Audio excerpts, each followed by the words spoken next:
안녕하세요. 인생여행입니다. 열해 동안 혼자 밥을 먹어온 68살 여성이 마침내 함께할 사람을 만났습니다. 그런데 그 남자의 이름도 직업도 회사도 처음부터 존재하지 않았습니다. 끝까지 보시면 이 여성이 그 이후 어떻게 다시 밥상을 차렸는지 알게 됩니다.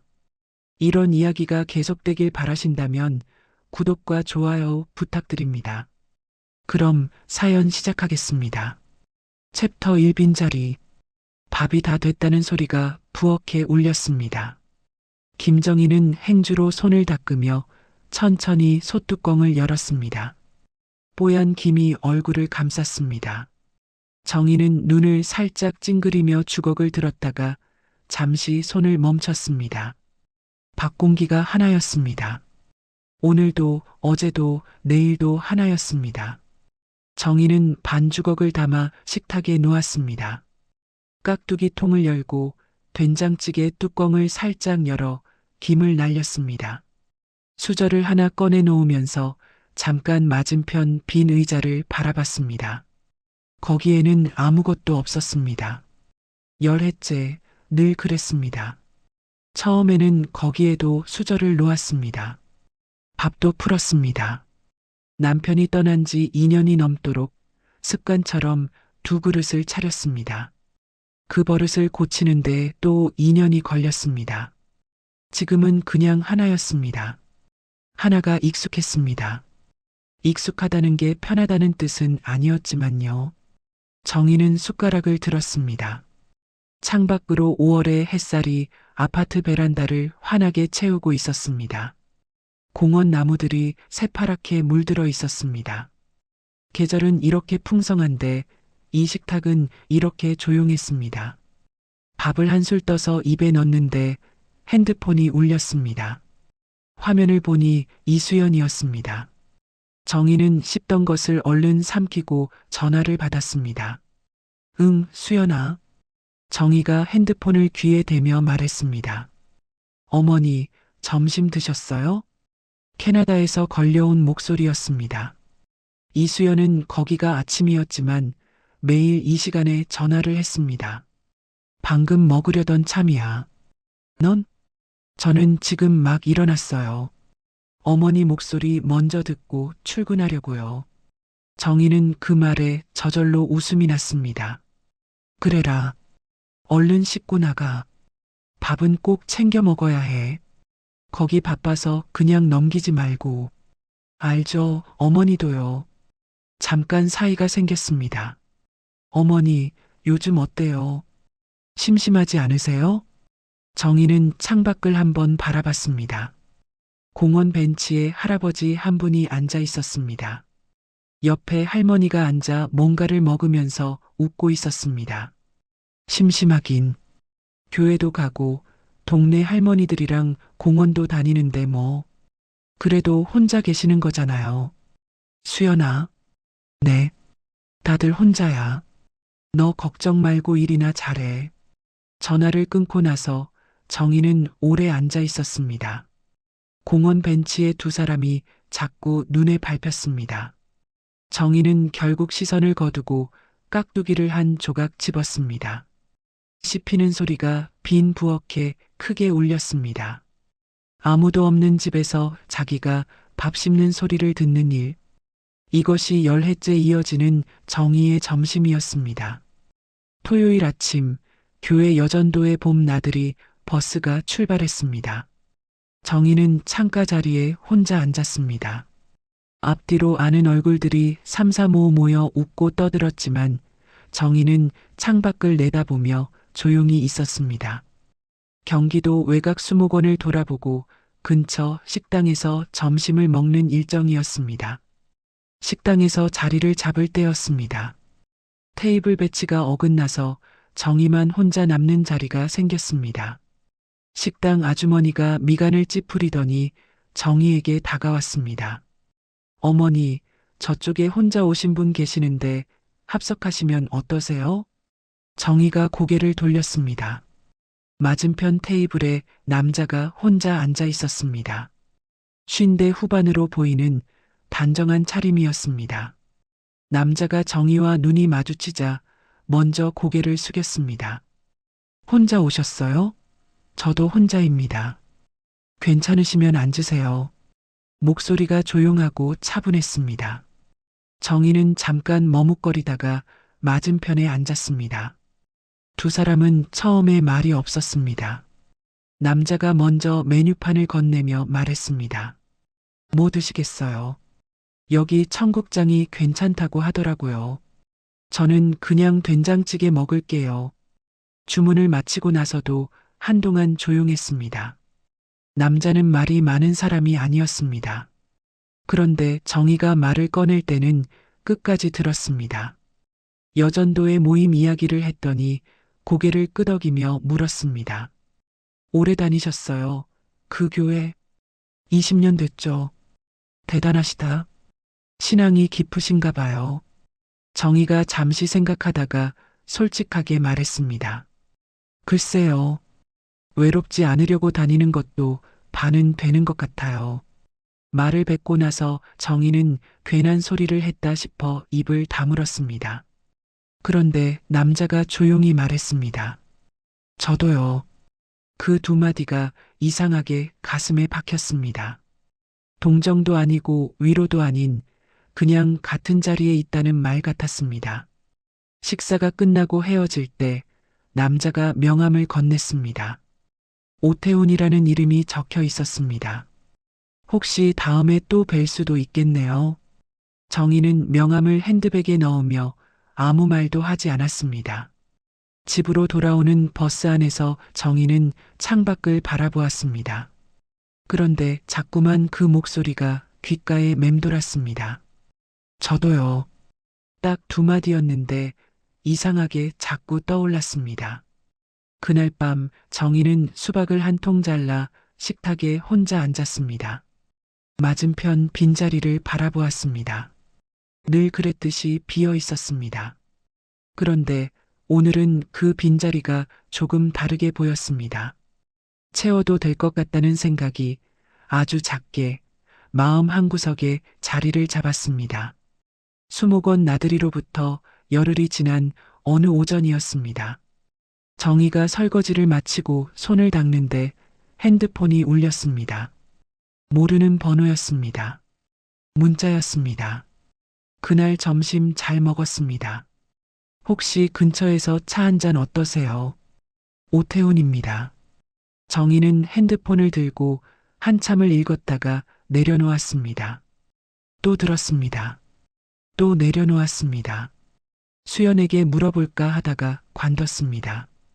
그냥 차 한 잔이 뭐가 대수냐고 스스로를 타일렀습니다. 정희는 짧게 답장을 보냈습니다. 좋아요. 언제가 편하세요? 그러고 나서 옷장 앞에 오래 섰습니다. 뭘 입어야 하나? 정희는 피식 웃다가 스스로 민망해서 얼른 코트 하나를 꺼내 걸쳤습니다. 동네 카페에서 마주 앉은 오태훈은 처음부터 어색해하지 않았습니다. 정희가 어색해하는 것을 눈치챘는지 먼저 자신의 이야기를 꺼냈습니다. 집사람은 7년 전에 갔어요. 폐암이었는데 발견하고 8달 만이었습니다. 정희가 조용히 들었습니다. 그 뒤로 아이들이 다 크고 제 살길 살고 있고 저는 일이나 하면서 지내는데 솔직히 퇴근하고 들어가는 집이 참 삭막하더라고요. 자녀들이랑 가까이 살면 낫겠다 싶을 텐데 아이들한테 기대면 안 되죠. 그 아이들도 짐이 되는 건 싫을 거고. 정희가 커피잔을 내려놓으며 말했습니다. 맞아요, 그 말. 어머님은 오래되셨어요? 열애요. 남편이 간암으로 많이 힘드셨겠다. 오태훈이 담담하게 말했습니다. 눈빛이 조용했습니다. 불쌍하다는 눈빛이 아니었습니다. 그냥 같이 앉아있는 눈빛이었습니다. 정희는 그게 좋았습니다. 그날 2시간이 넘도록 앉아 있었는데 어느 쪽도 먼저 일어서지 않았습니다. 만남은 그 뒤로 2주에 한 번, 다시 1주에 한 번이 되었습니다. 카페에서 차를 마셨고 공원을 걸었고 어느 날은 시장에서 마주쳐 국밥을 먹었습니다. 오태우는 언제나 먼저 계산했습니다. 정희가 손을 내밀면 빙그레 웃으며 말했습니다. 어머님이 내실 날이 오겠죠. 정희의 마음 한 구석이 조금씩 풀리는 게 느껴졌습니다. 오래 얼어있던 부분이었습니다. 수연에게는 말하지 않았습니다. 말할 타이밍을 찾지 못했다고 생각했지만 솔직히는 딸의 반응이 뻔히 보여서 겁이 났습니다. 세 번째 만남쯤 됐을 때 오태훈이 조심스럽게 말을 꺼냈습니다. 어머님, 저 교회 다른 데로 옮기려고 하는데 괜찮으시면 같이 나가도 좋을 것 같아서요. 정희는 잠깐 생각하다가 고개를 끄덕였습니다. 그것이 시작이었습니다. 교회를 같이 다니기 시작하면서 사람들의 시선이 느껴졌습니다. 여전도의 권사 박술래가 정희 팔꿈치를 잡으며 귓속말을 했습니다. 어머나, 정희 씨, 저분 누구예요? 그냥 아는 분이요. 박술래의 눈이 반짝반짝 빛났습니다. 정희는 모른 척하고 자리를 피했습니다. 예배가 끝나고 오태훈이 차로 집까지 바래다 줬습니다. 차 안에서 낮은 음악이 흘렀습니다. 정희가 예전에 카페에서 무심결에 흥얼거렸던 노래였습니다. 이 노래 좋아하세요? 어떻게 알았어요? 전에 카페에서 흥얼거리셨잖아요. 정희는 한동안 말을 못했습니다. 기억해줬다는 게 왜 이렇게 마음에 걸렸는지, 오랜만에 누군가가 자기를 세심하게 보고 있다는 사실이 생각보다 훨씬 마음을 건드렸습니다. 집 앞에서 차가 멈췄습니다. 오늘도 감사했습니다. 아니에요. 제가 감사하죠. 정희가 차 문을 열려는데 오태훈이 조용히 말했습니다. 어머님. 네. 어머님이랑 있는 시간이 참 좋습니다. 정희는 대답하지 않았습니다. 그저 고개를 한번 숙이고 차에서 내렸습니다. 계단을 올라 현관문을 닫고서야 등이 벽에 닿았습니다. 가슴이 두근거렸습니다. 68살의 심장이 오래간만에 박동수를 올렸습니다. 부끄러웠습니다. 기뻤습니다. 무서웠습니다. 정희는 한동안 벽에 기댄 채로 그 자리에 서 있었습니다. 석 달이 지났습니다. 어느 일요일 예배가 끝나고 두 사람은 공원 벤치에 나란히 앉았습니다. 봄바람이 연못 위를 지나갔습니다. 오리들이 물 위를 미끄러지고 있었습니다. 오태훈이 앞을 바라보며 뜸을 들이다가 말을 꺼냈습니다. 어머님, 드릴 말씀이 있어요. 정희는 손에 들고 있던 음료 컵을 내려다보았습니다. 저 혼자 살기 싫습니다. 솔직히 정희가 아무 말도 하지 않았습니다. 어머님이랑 있으면 처음으로 집에 가고 싶다는 생각이 들어요. 그게 얼마나 오랜만인지 모르겠어요. 무슨 말씀을 하시려는 건지. 같이 사는 거 어떻게 생각하세요? 결혼 말씀입니다. 바람이 불었습니다.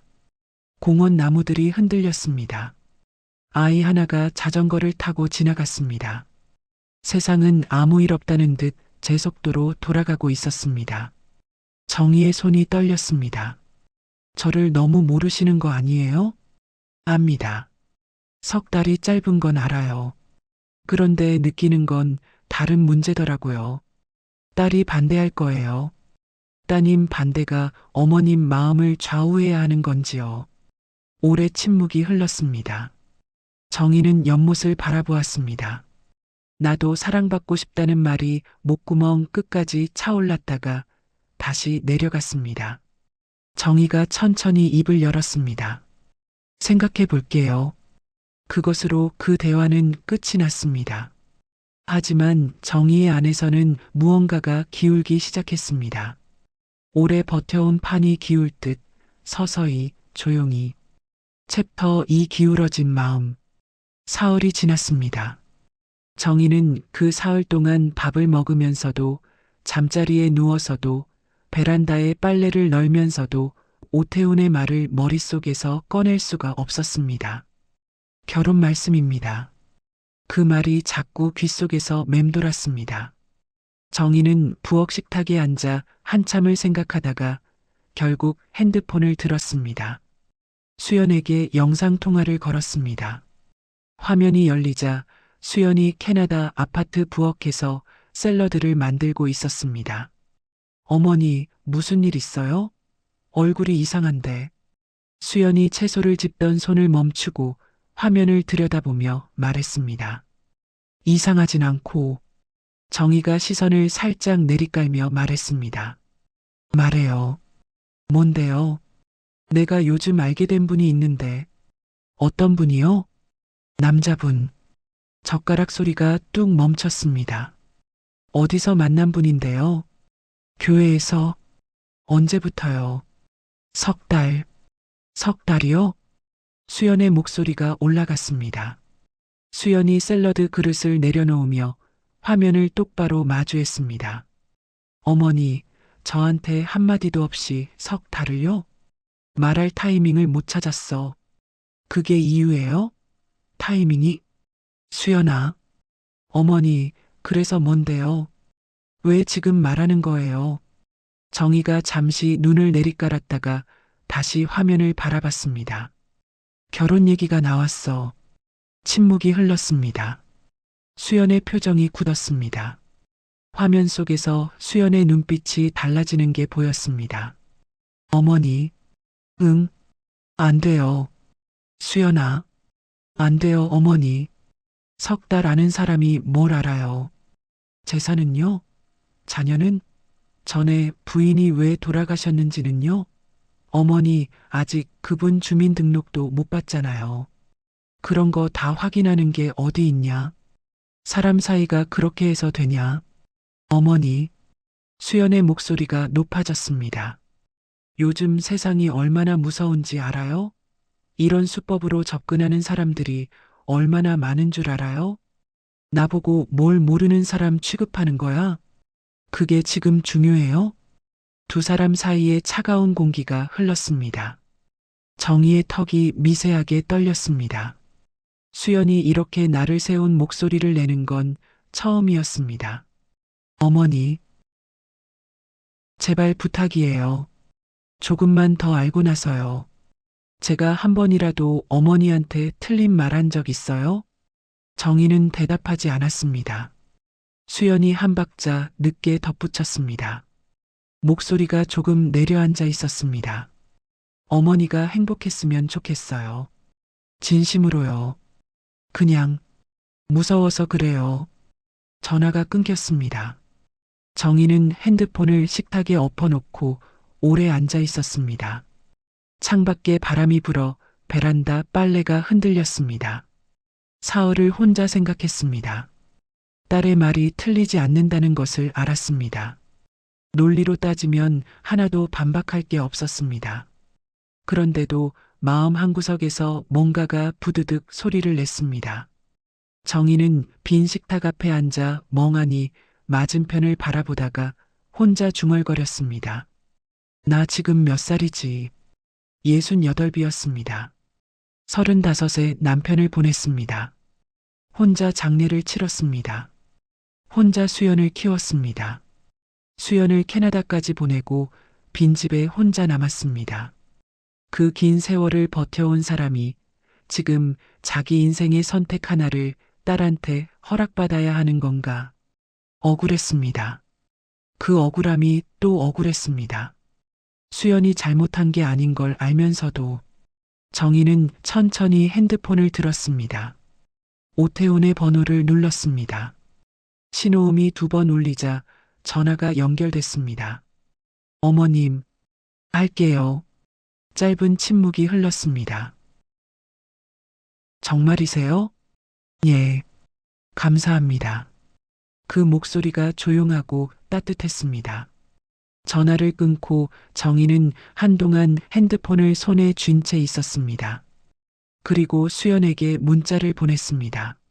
수연아, 어머니 결정했다. 미안하고 고맙다. 내가 걱정하는 거 다 알아. 하지만 어머니 인생이 아직 어머니 거야. 행복해질 거야. 문자를 보내고 핸드폰을 뒤집어 놓았습니다. 이불 속으로 들어갔습니다. 눈을 감았지만 잠은 오지 않았습니다. 수연의 답장은 그날 밤 끝내 오지 않았습니다. 한편 그 시각 이 도시의 반대편 어딘가에서 오태훈이라는 이름의 그 남자는 다른 번호의 핸드폰을 꺼내들고 있었습니다. 화면에는 여자 이름이 하나 떠 있었습니다. 그 이름은 그가 오래전에 저장해둔 것이었습니다. 여자의 이름이 뭔지는 크게 중요하지 않았습니다. 통장에 얼마가 있는지가 더 중요했습니다. 그것이 그의 방식이었고 그 방식은 지금까지 6번 성공했습니다. 그의 핸드폰 속에는 22가지 버전의 명함 파일이 저장되어 있었습니다. 이름도 22개였습니다. 오태훈은 그 중 하나일 뿐이었습니다. 혼인신고는 만남 이후 넉 달 만에 이루어졌습니다. 조촐한 식사 자리였습니다. 교회 여전도의 식구 몇 명과 오태훈의 지인이라는 남자 둘이 참석했습니다. 수연은 캐나다에서 영상통화로 얼굴을 비쳤습니다. 눈이 빨개져 있었습니다. 억지로 웃고 있었습니다. 어머니, 행복하세요. 그것이 수연이 그날 한 전부였습니다. 정희는 마음이 무거웠습니다. 하지만 그 무거움을 밀어두고 웃었습니다. 신혼 첫날, 오태훈은 캐리어 2개와 박스 3개를 들고 정희의 집으로 들어왔습니다. 짐이 생각보다 적었습니다. 정희는 잠깐 그것이 마음에 걸렸지만 곧 잊었습니다. 옷장 한 칸을 비워뒀습니다. 빨래 바구니도 2개로 늘렸습니다. 냉장고에 반찬통도 조금 더 늘렸습니다. 저녁에 두 사람이 식탁에 마주 앉았습니다. 정희가 된장찌개에 제육볶음, 시금치나물을 차렸습니다. 오태훈이 수저를 들면서 밥상을 한번 훑어보더니 말했습니다. 오래간만이다. 이런 밥상이. 정희가 국을 떠주며 말했습니다. 입에 맞을지 모르겠어요. 맛있어요. 진짜로요. 정희는 밥 한 술을 떴습니다. 맞은편에 사람이 앉아 있었습니다. 수저 소리가 둘이 났습니다. 찌개 끓는 소리, 밥 씹히는 소리, 숨소리. 그 소리들이 섞여서 뭔가를 이뤘습니다.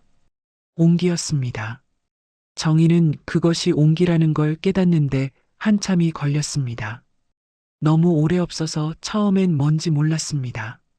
그날 밤 정희는 이불 속에서 조용히 울었습니다. 슬퍼서가 아니었습니다. 이게 이렇게 좋은 거였나 싶어서 이 평범한 것이 열애 동안 그렇게 그리웠다는 사실에 일주일이 지났습니다. 오태훈은 다정했습니다. 설거지를 도왔습니다. 장을 함께 보러 갔습니다. 주말 계획을 먼저 잡았습니다. 정희는 자신이 68이라는 사실을 자주 잊었습니다. 아침에 눈을 뜰 이유가 생긴 것 같았습니다. 수연에게 짧게 문자를 보냈습니다. 수연아, 나 괜찮아. 걱정 말아라. 수연의 답장이 하루가 지나왔습니다. 어머니, 건강하세요. 그것이 전부였습니다. 정희는 그 문자를 한참 바라봤습니다. 건강하세요. 행복하세요가 아니라 건강하세요였습니다. 정희는 핸드폰을 조용히 내려놓았습니다. 보름이 지났습니다. 저녁 식사 자리에서 오태훈이 조용히 말을 꺼냈습니다. 정희 씨, 부부가 됐으면 다 솔직해야 하지 않겠어요? 정희가 국을 뜨다가 고개를 들었습니다. 그야 그렇죠. 나는 정희 씨 걱정이에요. 혼자 재산 관리하다가 무슨 일이 생기면. 무슨 말이에요? 아, 뭐 당장 어떻게 하자는 게 아니라 통장이 어떻게 되는지 같이 알고 있으면 좋지 않겠냐고요. 정희는 대답하지 않았습니다. 숟가락을 내려놓았습니다.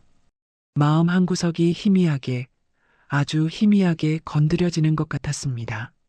그런데 오태훈이 미소를 지으며 자연스럽게 화제를 돌렸습니다. 아, 이 된장찌개 진짜 맛있다. 어떻게 끓이는 거예요? 정희는 잠깐 멈칫하다가 국그릇을 다시 들었습니다. 별거 없어요. 그냥 집된장이라서. 그날은 그것으로 끝이 났습니다. 사흘 뒤 저녁이었습니다. 오태훈이 평소보다 일찍 들어왔습니다. 얼굴이 조금 어두웠습니다. 정희가 눈치채고 밥을 먹으면서 물었습니다. 무슨 일 있어요? 오태훈이 숟가락을 내려놓으며 말했습니다. 정희 씨, 솔직히 말할게요. 지금 일이 좀 꼬였어요. 사업건 하나가. 정희가 국 뜨던 손을 멈췄습니다. 어떻게요? 공사성금을 미리 넣어야 하는데 내 자금이 다 묶여 있어서 잠깐만 빌려줄 수 있어요? 얼마요? 오태훈이 잠시 정희의 눈을 바라보다가 말했습니다. 3천만 원이요. 딱 한 달만요. 공사 끝나면 바로 갚아요. 침묵이 흘렀습니다. 정희는 찌개를 한술 뜨다가 내려놓았습니다. 그 많은 돈을. 부부잖아요, 정희 씨. 내가 못 갚을 사람이에요? 오태훈의 목소리가 부드러웠습니다. 눈빛에 흔들림이 없었습니다. 그게 오히려 이상했습니다.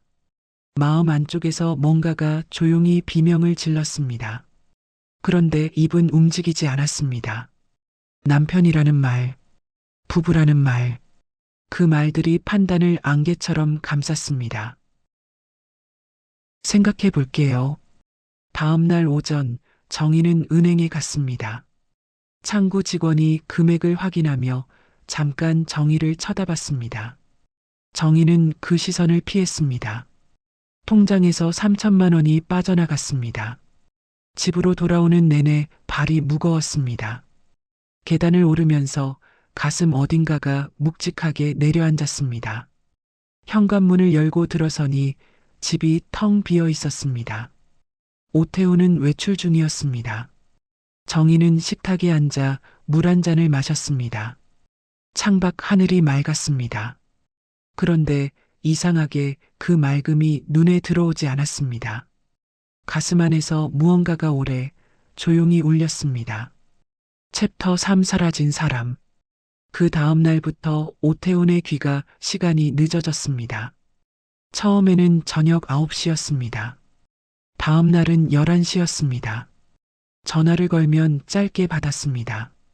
어디 있어요? 정희가 핸드폰을 귀에 붙이고 물었습니다. 오태훈이 낮고 차분한 목소리로 말했습니다. 거래처 있어요. 일이 좀 길어지네요. 밥은 먹었어요? 먹었어요. 먼저 자요. 전화가 끊겼습니다.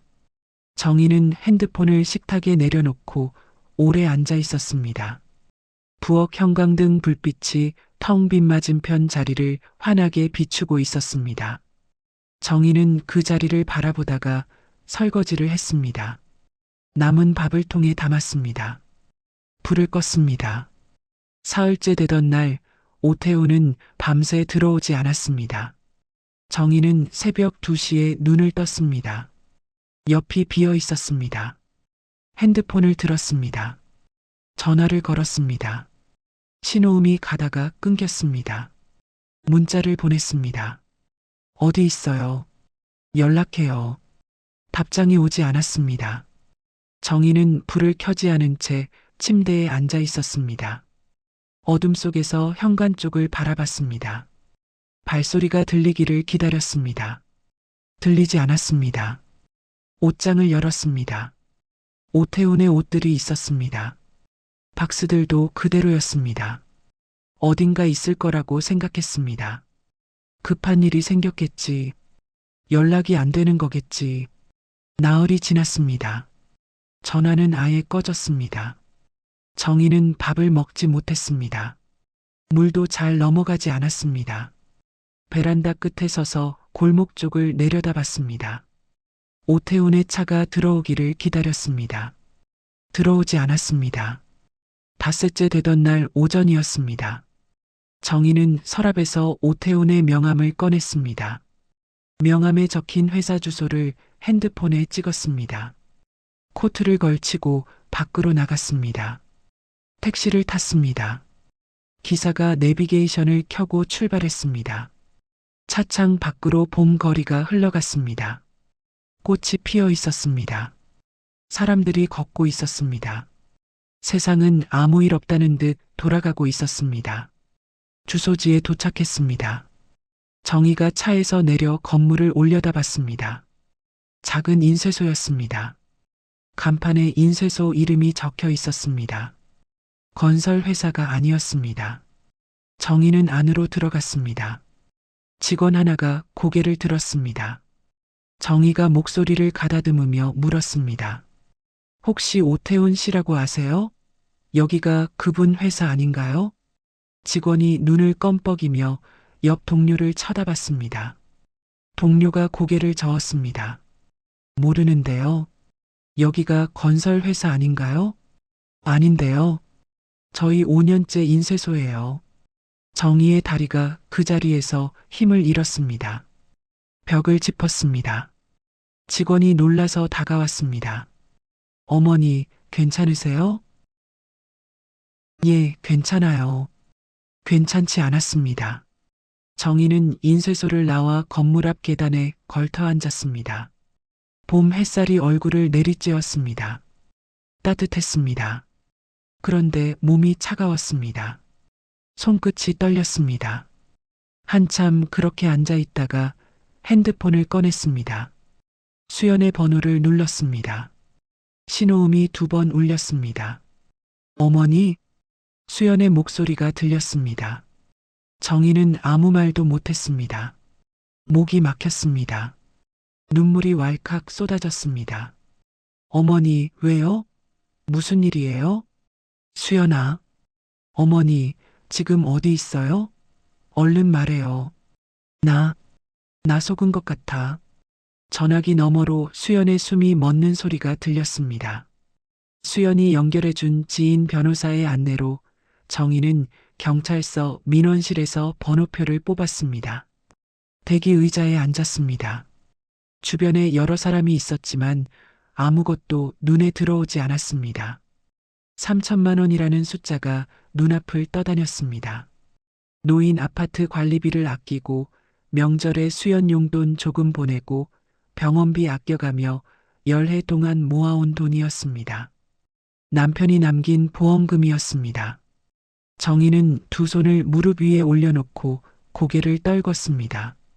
내가 바보지. 68이나 돼서 뭘 믿은 거야.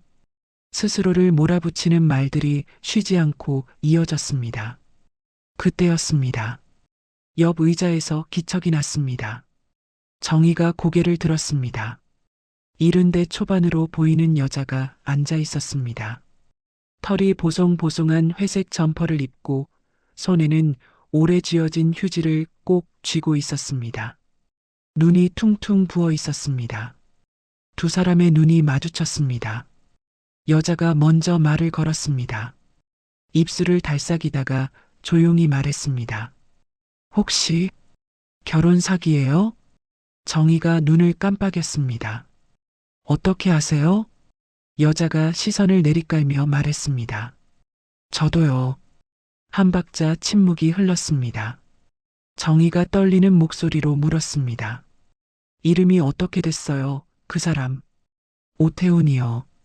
여자의 손에 쥔 휴지가 파르르 떨렸습니다. 여자가 고개를 들어 정희를 바라봤습니다. 저도요. 2 사람은 서로를 바라봤습니다. 그리고 동시에 말없이 눈물이 터졌습니다. 경찰서 대기실 한쪽 구석에서 68살 여자와 72살 여자가 서로의 손을 잡고 흐느꼈습니다. 주변 사람들이 힐끗 쳐다봤습니다. 2 사람은 신경 쓸 여유가 없었습니다. 한참을 울고 나서 72살 여자가 먼저 말했습니다. 코를 훌쩍이며 낮게 말했습니다. 나는 박명자예요. 저는 김정희예요. 명자가 눈가를 닦으며 물었습니다. 얼마나 됐어요? 3달이요. 결혼한 지는 3주가 됐고요. 명자가 고개를 끄덕였습니다. 저는 6달 전에 당했어요. 정희가 숨을 삼켰습니다. 잃은 돈은요? 명자가 잠깐 눈을 감았다가 뜨며 말했습니다. 5천만 원이요. 정희의 가슴이 내려앉았습니다. 명자가 손 안에서 뭉쳐진 휴지를 내려다보며 천천히 말했습니다. 처음엔 나만 당한 줄 알았어요. 내가 어리석어서 그런 거라고만 생각했는데. 우리가 어리석어서가 아니에요. 정희 씨. 정희가 고개를 들었습니다. 명자가 정희를 똑바로 바라보며 말했습니다. 그냥 너무 외로웠던 거예요. 우리가. 그 말이 정희의 가슴 안쪽 깊은 곳을 건드렸습니다. 어리석어서가 아니라 그냥 너무 외로웠던 것. 정희는 입술을 꾹 눌렀습니다. 눈물이 또 차올랐습니다. 조사는 2시간이 걸렸습니다. 담당 형사는 30대의 젊은 남자였습니다. 성실하게 받아 적었습니다. 사진 한 장을 꺼내 2사람 앞에 놓았습니다. 이 사람이 맞습니까? 정희와 명자가 동시에 사진을 내려다봤습니다. 오태훈의 얼굴이었습니다. 2사람이 동시에 고개를 끄덕였습니다. 형사가 서류를 넘기며 말했습니다. 이 남자의 실제 이름은 오태훈이 아닙니다. 현재까지 확인된 피해자가 2분 포함해서 8명입니다. 수법이 전부 동일해요. 교회나 종교 모임에서 접근해서 2달에서 3달 사이에 결혼을 제안하고 신혼 초에 사업 자금 명목으로 돈을 받아 챙긴 뒤 잠적합니다. 정희는 2 손을 꽉 쥐었습니다. 2달에서 3달. 사업 자금. 전부 자신이 겪은 것이었습니다. 한치도 다르지 않았습니다. 형사가 계속 말했습니다. 결혼관계는 상대방 신원이 처음부터 허위이므로 법적으로 취소 절차를 밟으시면 됩니다. 정희가 낮게 물었습니다. 돈은 돌려받을 수 있나요? 형사가 잠깐 말을 고르다가 대답했습니다. 피의자를 검거해야 절차가 시작됩니다. 현재 수배 중이고 최선을 다하겠지만 장담은 어렵습니다. 정희는 그 말을 듣고 아무 말도 하지 않았습니다. 고개를 끄덕이는 것도 잊었습니다. 그냥 앉아 있었습니다. 경찰서를 나오면서 명자가 정희 옆에 섰습니다. 저녁 바람이 불었습니다. 가로등이 하나둘 켜졌습니다. 어디 사세요? 명자가 물었습니다. 여기서 2 정거장이요. 저도 그쪽이에요. 같이 걸어요. 괜찮으면. 2사람은 나란히 걸었습니다. 명자가 천천히 말했습니다. 저 6달 동안 아무한테도 말 못했어요. 창피해서요. 저도 딸한테 말하는데 열을 걸렸어요. 자식들은요? 딸 하나 있는데 캐나다에 있어요. 혼자 계시는 거네요. 네. 저도요. 명자가 앞을 보며 말을 이었습니다. 아들이 2인데 하나는 부산이고 하나는 서울이에요. 그래도 부르기가 뭐해요. 당한 것도 창피한데 걱정까지 끼치는 것 같아서. 정희는 명자의 옆모습을 바라봤습니다. 그러다 혼자 다 사귀셨겠네요. 명자가 피식 웃었습니다. 사귀다가 못 사귀고 경찰서 온 거죠 뭐. 2사람은 잠깐 함께 웃었습니다. 경찰서에서 온 것보다 그 웃음이 더 슬펐습니다. 골목 끝에서 2사람은 걸음을 멈췄습니다. 갈림길이었습니다. 명자가 핸드폰을 꺼내 들었습니다. 번호 알려줘요. 정희가 번호를 불러줬습니다. 명자가 저장하고 나서 정희를 바라봤습니다. 정희 씨 있잖아요. 네. 우리 잘못한 거 없어요. 그거 잊지 마요. 정희는 그 말을 들으며 고개를 끄덕였습니다. 끄덕이면서 눈이 또 뜨거워졌습니다. 명자가 손을 한번 꼭 잡아줬다가 놓았습니다. 잘 들어가요. 명자 씨도요. 2사람은 서로 다른 방향으로 걸음을 옮겼습니다. 정희는 골목을 걸으며 가로등 불빛 아래 자신의 그림자를 내려다봤습니다. 긴 그림자가 혼자 앞서 걸어갔습니다. 집 앞 계단을 올랐습니다. 현관문 비밀번호를 눌렀습니다. 문이 열렸습니다. 불을 켰습니다. 오태훈의 신발이 없었습니다. 처음부터 없었던 것처럼 정희는 코트를 벗어 걸었습니다. 부엌에 들어가 냉장고 문을 열었다가 닫았습니다. 배가 고프지 않았습니다. 식탁에 앉았습니다. 맞은편 자리가 비어 있었습니다. 늘 그 자리는 비어 있었는데 오늘 이 빈자리는 조금 전까지와 달랐습니다. 채우려다가 더 깊이 비어버린 자리 같았습니다. 정희는 두 손을 식탁 위에 올려놓고 오래 앉아 있었습니다. 눈물은 이미 다 흘렸습니다. 이제 그냥 아팠습니다. 챕터 4 엄마라는 이름. 수연이 한국에 온 것은 사건이 알려지고 나흘 뒤였습니다. 긴급 연차를 쓰고 비행기를 탔습니다. 14시간이 걸리는 비행이었습니다. 현관벨이 울렸습니다. 정희가 문을 열었습니다. 수연이 서 있었습니다. 캐리어도 없었습니다. 손에 작은 가방 하나만 들고 왔습니다.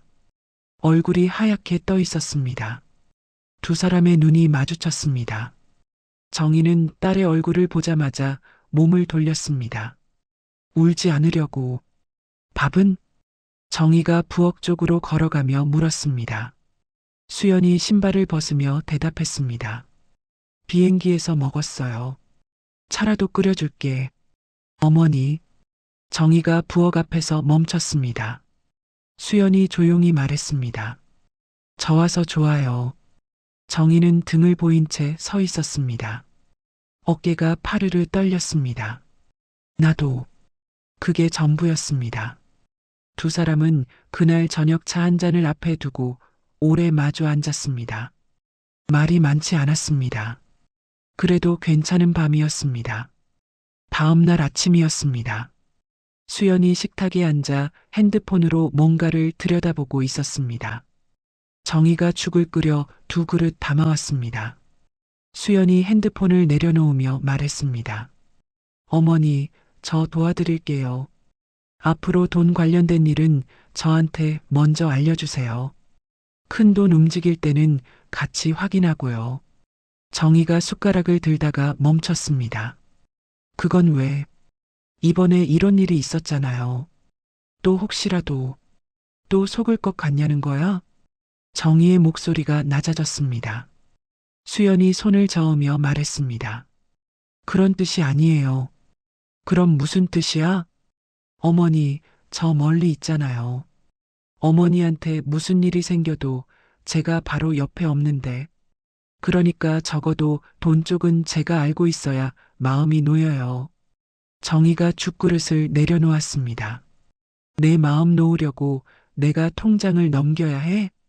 넘기라는 게 아니라. 수연아. 정희의 목소리에 힘이 들어갔습니다. 나 아직 내 통장 내가 관리할 수 있어.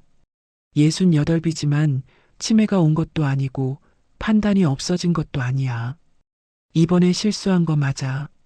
크게 실수한 거 맞고. 근데 그게 앞으로 내가 통장도 못 만지는 이유가 돼야 해? 수연이 입술을 깨물었습니다. 어머니, 나 일평생 혼자 다 해왔어. 아버지 장례도 혼자 치렀고 너 혼자 키운 것도 나야. 그 긴 세월 동안 통장 한 번 잘못 관리한 적 없어. 한 번 실수했다고 그게 다 없어지는 거야? 수연의 눈이 붉어졌습니다. 그런 말이 아니에요. 그럼 어떤 말이야? 수연이 두 손을 식탁 위에 올려놓았습니다. 손끝이 떨리고 있었습니다. 어머니가 또 상처받는 게 무서워서요. 목소리가 갈라졌습니다. 그게 다예요. 어머니가 또 누군가한테 속아서 또 그렇게 혼자 앉아서 울까봐. 제가 옆에 없으니까 더 무서운 거예요. 정희는 창밖을 오래 바라봤습니다. 수연의 말이 틀리지 않는다는 건 알았습니다. 그 두려움이 진심이라는 것도 알았습니다. 그런데 그 진심이 자신에게 닿는 방식이 너무 아팠습니다. 정희가 조용히 말했습니다. 수연아. 네. 무서운 거랑 믿지 못하는 거는 달라. 수연이 고개를 떨궜습니다. 나는 내가 나를 믿지 못하는 거라고 느꼈어.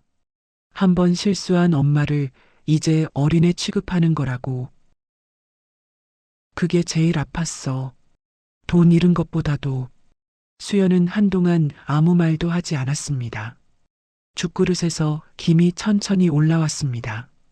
수연이 조용히 물었습니다. 어머니, 그럼 저보고 어떻게 하라는 거예요? 그냥 믿어줘. 정희가 딸을 바라보며 말했습니다. 통장 아니어도 괜찮아. 자주 전화해줘. 어머니 힘들 때 들어줘. 그게 다야. 수연은 숟가락을 들지 않은 채 앉아 있었습니다. 눈물 한 방울이 식탁 위로 떨어졌습니다. 그날 밤 늦게였습니다. 정희가 불을 끄고 누우려는데 방문이 조심스럽게 열렸습니다. 어머니, 자요? 응, 왜? 들어가도 돼요? 수연이 들어와 이불 옆에 앉았습니다. 등이 굽어 있었습니다. 어깨가 작아 보였습니다. 어머니, 응?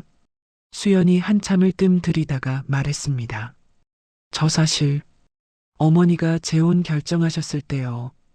반대하면서도 속으로는 어머니가 맞을 수도 있다고 생각했어요. 정희가 눈을 떴습니다. 수연이 무릎 위에 올린 손을 내려다보며 말을 이었습니다. 어머니가 외로우신 거 알아요. 당연한 거라는 것도요. 근데 저는 어머니가 저 말고 다른 사람한테 기대는 게 왠지 좀 서운했나 봐요. 수연아, 어머니가 혼자 버텨주는 게 제가 멀리 있어도 괜찮다는 뜻인 것 같았나 봐요. 이기적인 거 알아요. 알면서도 정희는 천천히 이불을 걷고 손을 내밀었습니다. 수연이 그 손을 잡았습니다. 엄마. 수연이 처음으로 어머니 대신 엄마라고 불렀습니다. 응, 미안해요. 나도. 두 사람은 오래 손을 잡고 있었습니다. 창밖에 달이 환했습니다. 정희는 딸의 손을 쥔 채 생각했습니다. 30년이 넘는 세월이 오늘 밤에야 말이 되어 나왔습니다. 이상했습니다. 그런데 이상하지 않았습니다. 모녀 사이에도 말하지 못한 것들이 그렇게 쌓이는 법이니까요. 수연은 열흘을 머물다 돌아갔습니다. 공항으로 가는 차 안에서 두 사람은 조용했습니다. 출국장 앞에서 수연이 캐리어 손잡이를 잡은 채 말했습니다. 어머니, 이제 매일 저녁에 영상통화해요. 밥 먹을 때요. 그래. 어머니 드실 때 저도 같이 먹을게요. 멀어도 같이 먹는 거잖아요. 정희가 고개를 끄덕였습니다. 수연이 몸을 돌려 출국장으로 들어가다가 한 번 뒤를 돌았습니다. 손을 흔들었습니다. 정희도 손을 흔들었습니다. 딸이 사람들 사이로 사라지는 것을 보면서 정희는 오래 그 자리에 서 있었습니다. 어쩌면 이번 일이 이걸 위해 있었던 건지도 모른다는 생각이 들었습니다. 3천만 원을 잃고 서른에 쌓인 말을 되찾은 것이라면 그것이 손해인지 아직 모르겠지만 답이 조금씩 기울고 있었습니다. 수연이 돌아간 뒤 일주일이 지났습니다. 박명자에게서 문자가 왔습니다. 정희 씨, 나 명자예요. 경찰서에서 만났요. 혹시 기억하세요? 정희가 바로 답장을 보냈습니다. 물론이죠. 잘 지내세요? 그럭저럭요. 여쭤보고 싶은 게 있는데 시간 되시면 커피 한 잔 어때요? 동네 카페에서 두 사람이 마주 앉았습니다. 명자가 먼저 말을 꺼냈습니다. 경찰서 다녀온 뒤로 생각을 많이 했어요. 명자가 커피잔을 두 손으로 감싸며 말했습니다. 우리 왜 그 사람한테 속았을까? 정희가 잠깐 창밖을 바라봤습니다. 외로워서요. 맞아요. 명자가 테이블을 내려다보다가 말했습니다. 근데 그게 부끄러운 건 아니잖아요. 외로운 게요. 우리 나이에 혼자 밥 먹는 게, 혼자 잠드는 게, 그게 부끄러운 게 아니라 그냥 힘든 거잖아요. 정희는 고개를 끄덕였습니다. 근데 아무도 그 말을 안 해줘요. 명자가 말을 이었습니다. 자식들은 걱정만 하고 주변 사람들은 그 나이에 뭘 하고 그러니까 혼자 사귀다가 이상한 데로 흘러가는 거 아닌가 싶어요. 무슨 말인지 알아요. 명자가 정희를 바라봤습니다. 저 하나 제안 드리고 싶은 게 있어요. 우리 같이 밥 먹는 거요. 정희가 고개를 기울였습니다. 명자가 말을 이었습니다. 정기적으로요. 우리처럼 혼자 밥 먹는 사람들끼리 거창하게 말하면 모임인데 사실은 그냥 같이 밥 먹는 거예요. 밥상 앞에 혼자 앉지 않는 거예요. 정희는 잠시 명자를 바라봤습니다. 몇 명이나요? 지금은 우리 둘이요. 부르면 오는 사람들 있을 것 같아요. 어디서요? 번갈아 가면서 집에서요. 차린 사람이 주인이고 나머지는 손님이고 정희는 오래 생각하지 않았습니다. 좋아요. 명자의 얼굴이 환해졌습니다. 저도요. 두 사람은 커피를 마시며 이름을 뭐로 할까 이야기했습니다. 거창한 이름은 필요 없었습니다. 같이 밥 먹는 모임. 그걸로 충분했습니다. 그날 저녁부터 수영과의 영상통화가 시작됐습니다. 정희가 저녁을 차리면 핸드폰을 식탁 한쪽에 세워뒀습니다. 화면 속에서 수연이 캐나다 부엌에서 밥을 먹었습니다. 어머니, 오늘 뭐 드세요? 콩나물밥. 넌? 저는 김치찌개요. 근처 한국 마트에서 파는 걸로 끓였어요. 잘 됐다. 어머니, 오늘 날씨 어때요? 흐려. 너는? 맑아요. 같은 하늘 아래 있지 않았습니다. 같은 식탁에 앉아 있지도 않았습니다. 화면을 통해 들어오는 목소리가 실제 옆에 있는 것처럼 따뜻하지는 않았습니다. 그러나 그것으로도 충분했습니다. 아니, 충분하게 만들기로 했습니다. 수연아. 네. 잘 먹고 있어서 다행이다. 어머니도요. 밥 한 술 뜨는 소리가 화면 너머로 들렸습니다. 정희도 한술을 떴습니다. 이 식탁? 이 밥? 이 소리? 오래 비어있던 자리가 이제 다른 방식으로 채워지고 있었습니다. 챕터 5같이 밥 먹는 모임. 같이 밥 먹는 모임 첫날이었습니다. 정희는 새벽 5시에 눈을 떴습니다.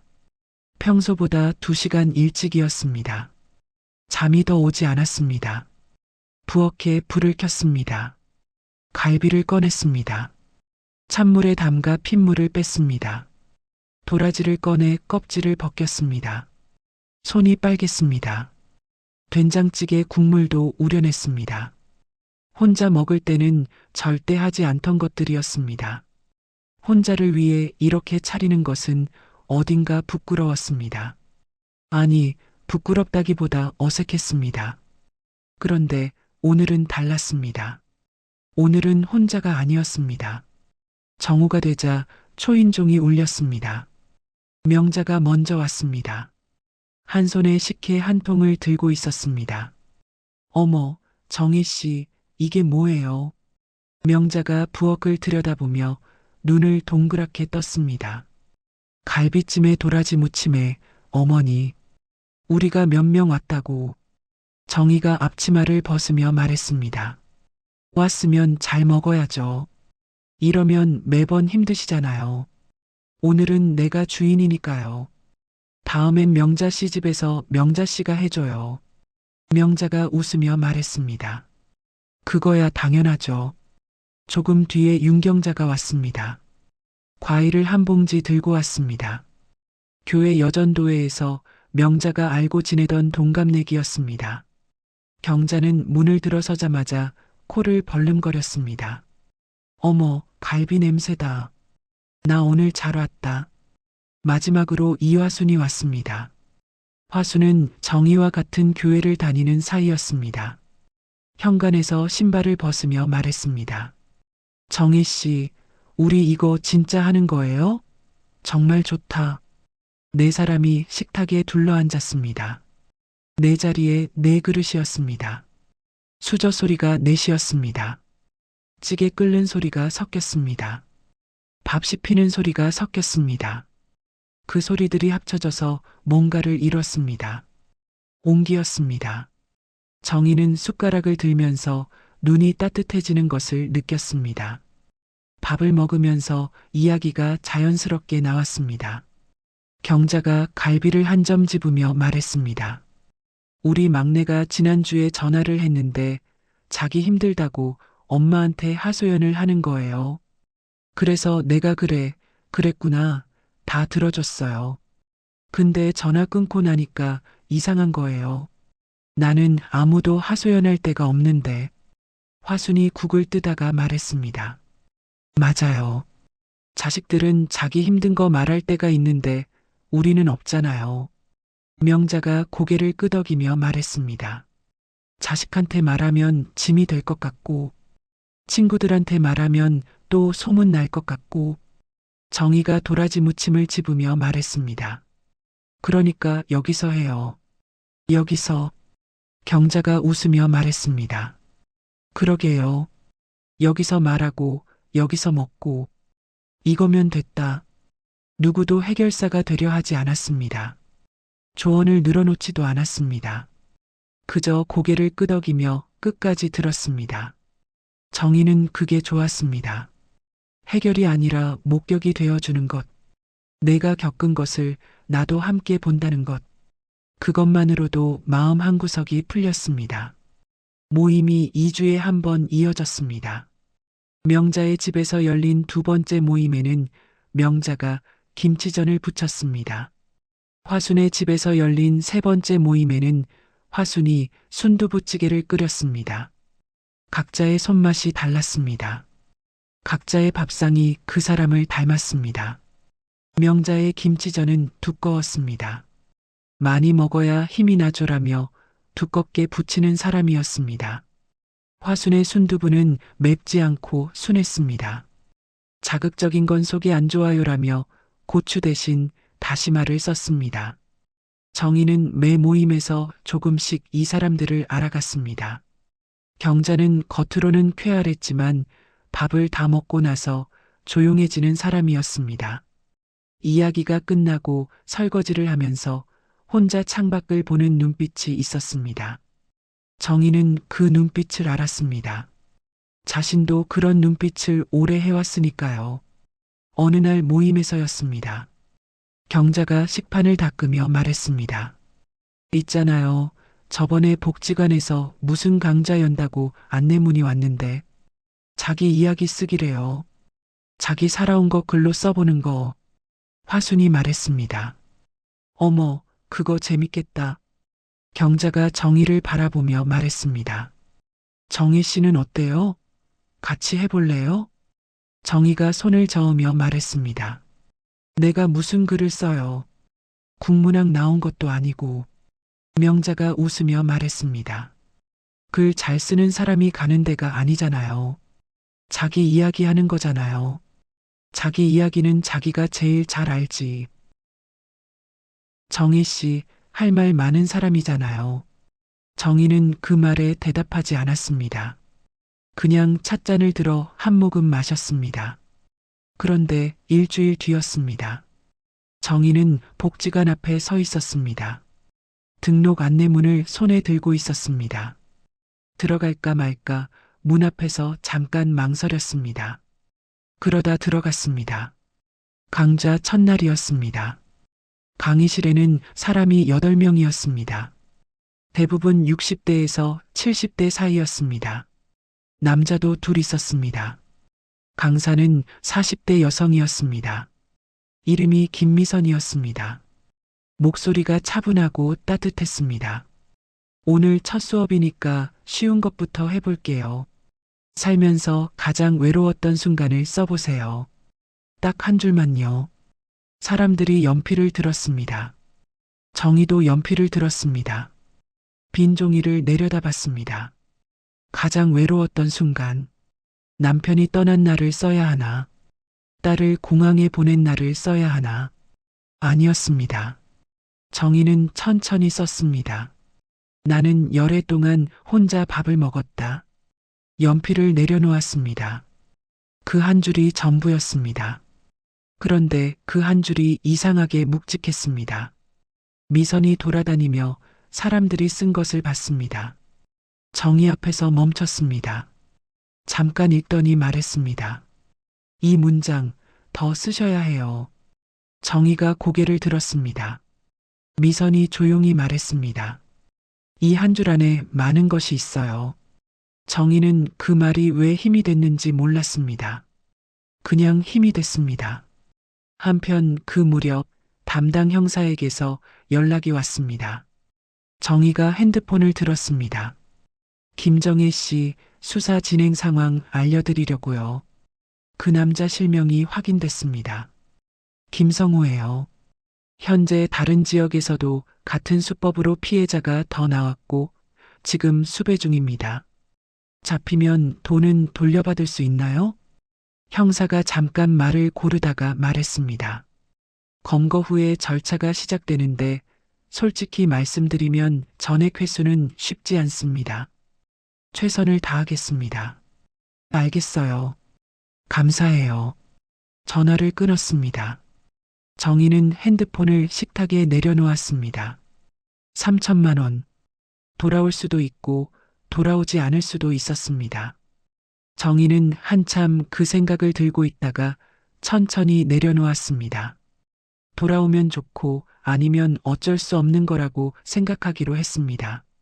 명자에게 문자를 보냈습니다. 명자 씨, 그 사람 실명이 김성호래요. 수배 중이라고 해요. 잠시 후 답장이 왔습니다. 잡히는 게 어딘데요? 우리가 잘못한 게 아니라는 거 세상이 인정하는 거잖아요. 정희는 그 문자를 읽으며 잠깐 눈을 감았습니다. 명자의 말이 맞았습니다. 그런데 그 말을 읽으면서 정희는 깨달았습니다. 자신이 지금까지 마음 안쪽 어딘가에서 이 일이 자신의 잘못이라는 생각을 완전히 내려놓지 못하고 있었다는 것을. 명자의 그 짧은 문자 한 줄이 마지막 남은 자책의 조각을 조용히 내려놓게 해줬습니다. 모임 어느 날이었습니다. 네 사람이 밥을 다 먹고 차를 마시고 있을 때 명자가 말을 꺼냈습니다. 있잖아요. 나 요즘 생각하는 게 있어요. 다들 명자를 바라봤습니다. 명자가 찻잔을 내려놓으며 말했습니다. 우리가 당한 건 맞는데요. 우리가 진 건 아니라는 거예요. 경자가 고개를 기울이며 물었습니다. 무슨 뜻이에요? 그 남자가 우리 돈은 가져갔잖아요. 근데 우리가 살아온 시간, 그건 가져간 게 없어요. 그거예요. 화순이 찻잔을 들며 말했습니다. 그 말 맞다. 명자가 정희를 바라보며 말을 이었습니다. 우리 외로웠던 것도 진심이었고, 그 사람 좋아한 마음도 진심이었고, 결혼하고 싶었던 것도 진심이었잖아요. 그 진심이 가짜는 아니잖아요. 상대가 가짜였을 뿐이지. 정희는 잠시 눈이 따뜻해졌다가 다시 맑아졌습니다. 명자 씨, 그 말 참 좋네요. 명자가 피식 웃으며 말했습니다. 그렇죠? 저도 스스로 위로하려고 만들어 봤어요. 네 사람이 나란히 웃었습니다. 복지관 글쓰기 강좌에서 미선이 두 번째 과제를 냈습니다. 지난번에 쓰신 한 줄을 이번엔 조금 더 늘려보세요. 왜 혼자였는지, 그 시간이 어땠는지. 정희는 집에 돌아와 식탁에 앉았습니다. 연필을 들었습니다. 빈 종이를 내려다봤습니다. 나는 열해 동안 혼자 밥을 먹었다. 첫 줄 아래에 천천히 썼습니다. 처음에는 두 그릇을 차렸다. 남편이 없어도 두 그릇이었다. 그 버릇을 고치는데 2년이 걸렸다. 수저를 하나만 꺼내는 것이 익숙해지는데 또 2년이 걸렸다. 익숙하다는 것이 편하다는 뜻은 아니었다. 나는 그 차이를 오래 혼자 알고 있었다. 연필을 내려놓았습니다. 창밖이 어두워져 있었습니다. 밥을 먹어야 할 시간이었습니다. 정희는 일어나 부엌에 섰습니다. 냄비에 물을 올렸습니다. 국을 끓였습니다. 밥을 풀었습니다. 식탁에 혼자 앉았습니다. 밥공기 하나, 국그릇 하나, 수저 하나, 맞은편이 비어 있었습니다. 그런데 오늘은 그 빈자리를 바라보는 마음이 달랐습니다. 예전에는 그 빈자리가 채워야 할 것이었습니다. 지워야 할 것이었습니다. 그래서 서둘렀습니다. 너무 서둘렀습니다. 지금은 그냥 빈자리였습니다. 언젠가 채워질 수도 있고 채워지지 않아도 괜찮은 오늘 이 자리에서 자신이 밥을 먹을 수 있다는 것. 그것이 오늘의 충분이었습니다. 정희는 첫 술을 뜨면서 중얼거렸습니다. 잘 먹겠습니다. 아무도 없는 부엌에서 혼자 밥을 먹었습니다. 그런데 오늘은 이 소리가 쓸쓸하지 않았습니다. 챕터 6 흔들리는 것들. 가을 단풍이 절정이던 어느 날이었습니다. 모임 날이 아니었는데 명자에게서 전화가 왔습니다. 정희 씨, 오늘 시간 돼요? 왜요? 우리 모임에 한 분 더 모시고 싶은데 먼저 만나봤으면 해서요. 세 사람이 동네 분식집에서 만났습니다. 명자가 데려온 사람은 65살의 최은숙이었습니다. 단정한 차림이었지만 눈이 자꾸 아래로 내려갔습니다. 말을 꺼내기 전에 한 번씩 입술을 다시는 버릇이 있었습니다. 셋이 자리를 잡고 떡볶이가 나왔습니다. 명자가 은숙에게 말했습니다. 편하게 말해요. 여기 다 비슷한 사람들이에요. 은숙이 젓가락을 들다가 내려놓으며 말했습니다. 저는 남편이 있어요. 정희가 고개를 기울였습니다. 그런데 혼자예요. 은숙이 테이블을 내려다보며 말을 이었습니다. 밥상에 마주 앉아도 핸드폰만 봐요. 밥을 다 먹을 때까지 한마디도 안 해요. 제가 말을 걸면 응, 그래, 두 마디가 전부예요. 정희는 젓가락을 내려놓았습니다. 은숙이 계속 말했습니다. 처음에는 그러려니 했어요. 남자들이 다 그렇다고, 나이 들면 다 그렇다고. 근데 어느 날 밥 먹다가 문득 이 사람이 옆에 있는데 나는 왜 이렇게 외로울까 그 생각이 드는 거예요. 말끝이 떨렸습니다. 있는데 없는 것 같아요. 그게 더 이상한 것 같아요. 은숙의 눈에서 눈물이 흘렀습니다. 손으로 닦으려다 더 번졌습니다. 정희가 냅킨을 건넸습니다. 명자가 조용히 은숙의 손을 잡았습니다. 정희는 아무 말도 하지 않았습니다. 그냥 옆에 있었습니다. 한참 뒤에 은숙이 눈가를 닦으며 말했습니다. 우스운 얘기죠? 남편 있는 사람이 외롭다고 하면. 정희가 천천히 말했습니다. 안 웃으러봐요. 은숙이 정희를 바라봤습니다. 혼자 있는 방식이 다를 뿐이에요. 외로운 건 같아요. 은숙이 다음 모임에 나왔습니다. 5사람이 정희의 집에 둘러앉았습니다. 은숙은 처음에는 조용히 듣기만 했습니다. 밥을 먹으면서 조금씩 말이 늘었습니다. 경자가 웃긴 이야기를 꺼낼 때는 따라서 웃었습니다. 식사가 끝날 무렵에는 어깨가 처음보다 많이 내려가 있었습니다. 그런데 그 다음 모임이었습니다. 은숙이 오지 않았습니다. 명자가 전화를 걸었습니다. 받지 않았습니다. 모임이 끝나고 은숙에게서 문자가 왔습니다. 남편이 이런 데 다니면 이혼하자고 해서요. 미안해요. 명자가 정희에게 전화를 걸어 읽어줬습니다.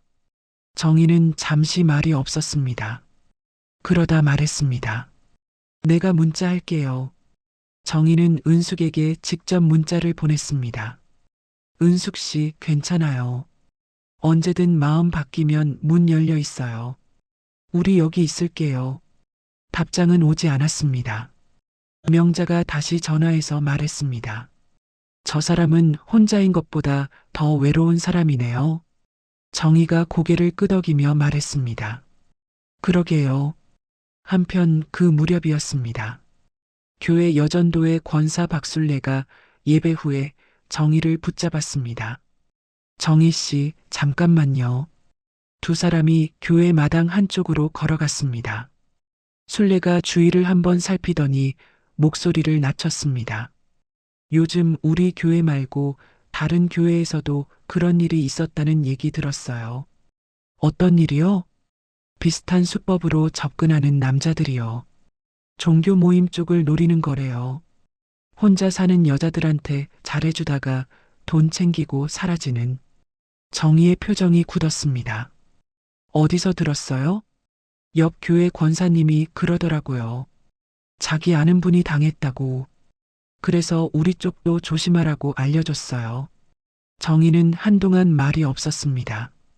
자신이 피해자라는 사실을 알고 있었습니다. 그런데 그 순간 다른 생각이 들었습니다.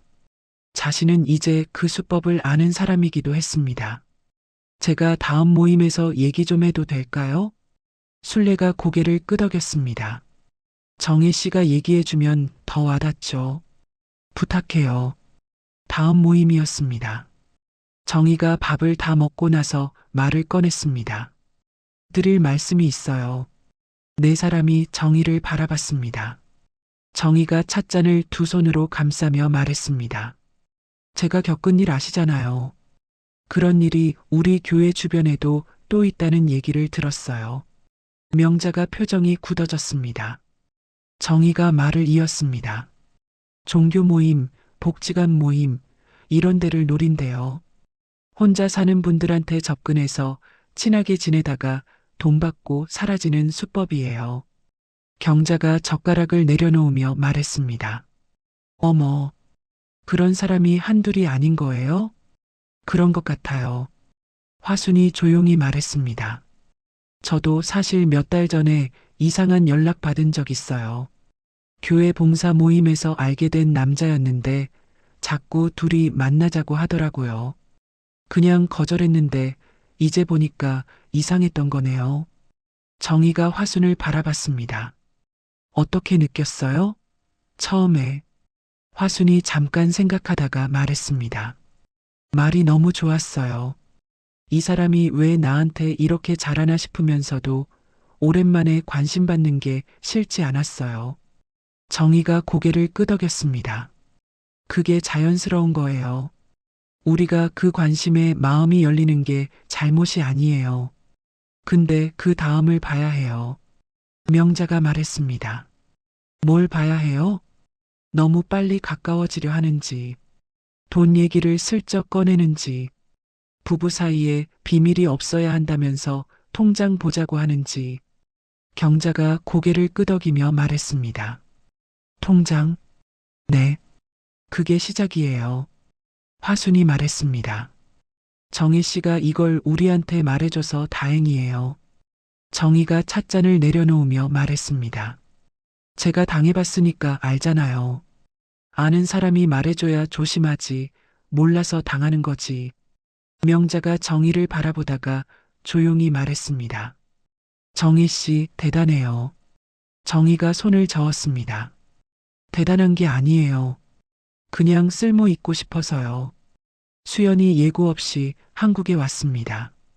수연이 연말 방문 계획을 앞당겼다는 말도 없었습니다. 그냥 초인종이 울렸습니다. 정희가 문을 열었습니다. 수연이 서 있었습니다. 한 손에는 캐나다산 메이플 시럽이 들려 있었습니다. 다른 손에는 단팥빵 봉지가 있었습니다. 정희가 좋아하는 것들이었습니다. 얼굴이 보고 싶었어요. 정희는 아무 말을 하지 않았습니다. 수연의 어깨를 한번 두드렸습니다. 그 손끝에 담긴 것이 말보다 많았습니다. 수연이 머무는 동안 두 사람은 처음으로 함께 장을 보러 갔습니다. 시장 골목을 걷다가 수연이 포장 묶음을 하나 들고 왔습니다. 어머니, 이게 뭐예요? 정희가 보니 묵사발이었습니다. 정희가 잠깐 멈췄습니다. 그거 아버지가 제일 좋아하던 거야. 수연이 봉지를 들고 정희를 바라봤습니다. 사드릴게요. 됐어. 사요. 어머니도 좋아하잖아요. 수연이 장바구니에 담았습니다. 그날 저녁 두 사람은 묵사발을 앞에 두고 앉았습니다. 수연이 묵을 잘라 먹으며 말했습니다. 아버지가 좋아하셨어요? 겨울만 되면 꼭 사오셨어. 시장 오실 때마다. 그랬구나. 잠시 조용해졌습니다. 정희가 묵을 한 점 집으며 말했습니다. 아버지가 시장 갔다 오시면 꼭 뭔가 하나씩 사오셨어. 묵사발이든 두부든 뭐든. 빈손으로 온 적이 없었어. 수연이 숟가락을 들다가 말했습니다. 저 그 기억 있어요. 현관에 아버지 신발 소리 나면 뭐 들고 왔을까 기다렸어요. 정희가 수연을 바라봤습니다. 그랬어? 네. 두 사람은 한동안 말없이 묵사발을 먹었습니다. 열해 만에 처음으로 나누는 이야기였습니다. 말이 많지 않았지만 빈 것이 없었습니다. 수연이 돌아가기 전날 밤이었습니다. 거실에서 두 사람이 차를 마시고 있었습니다. 수연이 찻잔을 내려놓으며 말했습니다. 어머니, 저 한국에 돌아올까요? 정희가 수연을 바라봤습니다. 왜? 어머니 혼자 계시는 게 마음에 걸려서요. 수연아.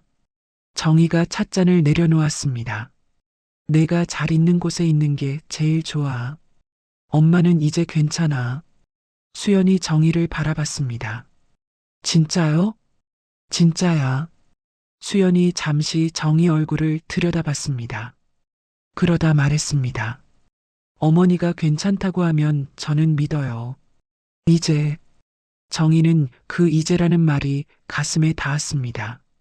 이제. 그 말 한마디 안에 지난 몇 달이 다 들어 있었습니다. 수연이 차를 한 모금 마시고 나서 말했습니다. 어머니, 저명자 씨 만나봐도 돼요? 어머니가 얘기 많이 하셨잖아요. 정희가 고개를 끄덕였습니다. 만나봐. 좋은 사람이야. 수연이 웃으며 말했습니다. 어머니가 먼저 친구 소개해 주시는 거 처음이에요. 정희가 피식 웃었습니다. 뭐가 처음이야? 진짜 처음이에요. 정희는 더 말하지 않았습니다. 찻잔을 들고 창밖을 바라봤습니다. 밖에 가로등이 켜져 있었습니다. 수연이 떠나고 나서 사흘 뒤였습니다. 정희는 오전 산책을 하다가 몸이 이상한 것을 느꼈습니다. 계단을 오르는데 오른쪽 무릎이 시큰거렸습니다. 걸음을 멈추고 무릎을 짚었습니다. 그냥 걸었습니다. 그런데 다음 날도 그 다음 날도 계단마다 같은 자리가 아팠습니다. 결국 내과에 갔습니다. 의사가 혈압을 재고 나서 말했습니다. 평소보다 많이 높네요. 스트레스 받은 일이 있으셨어요? 정희가 잠깐 생각하다가 말했습니다. 조금요.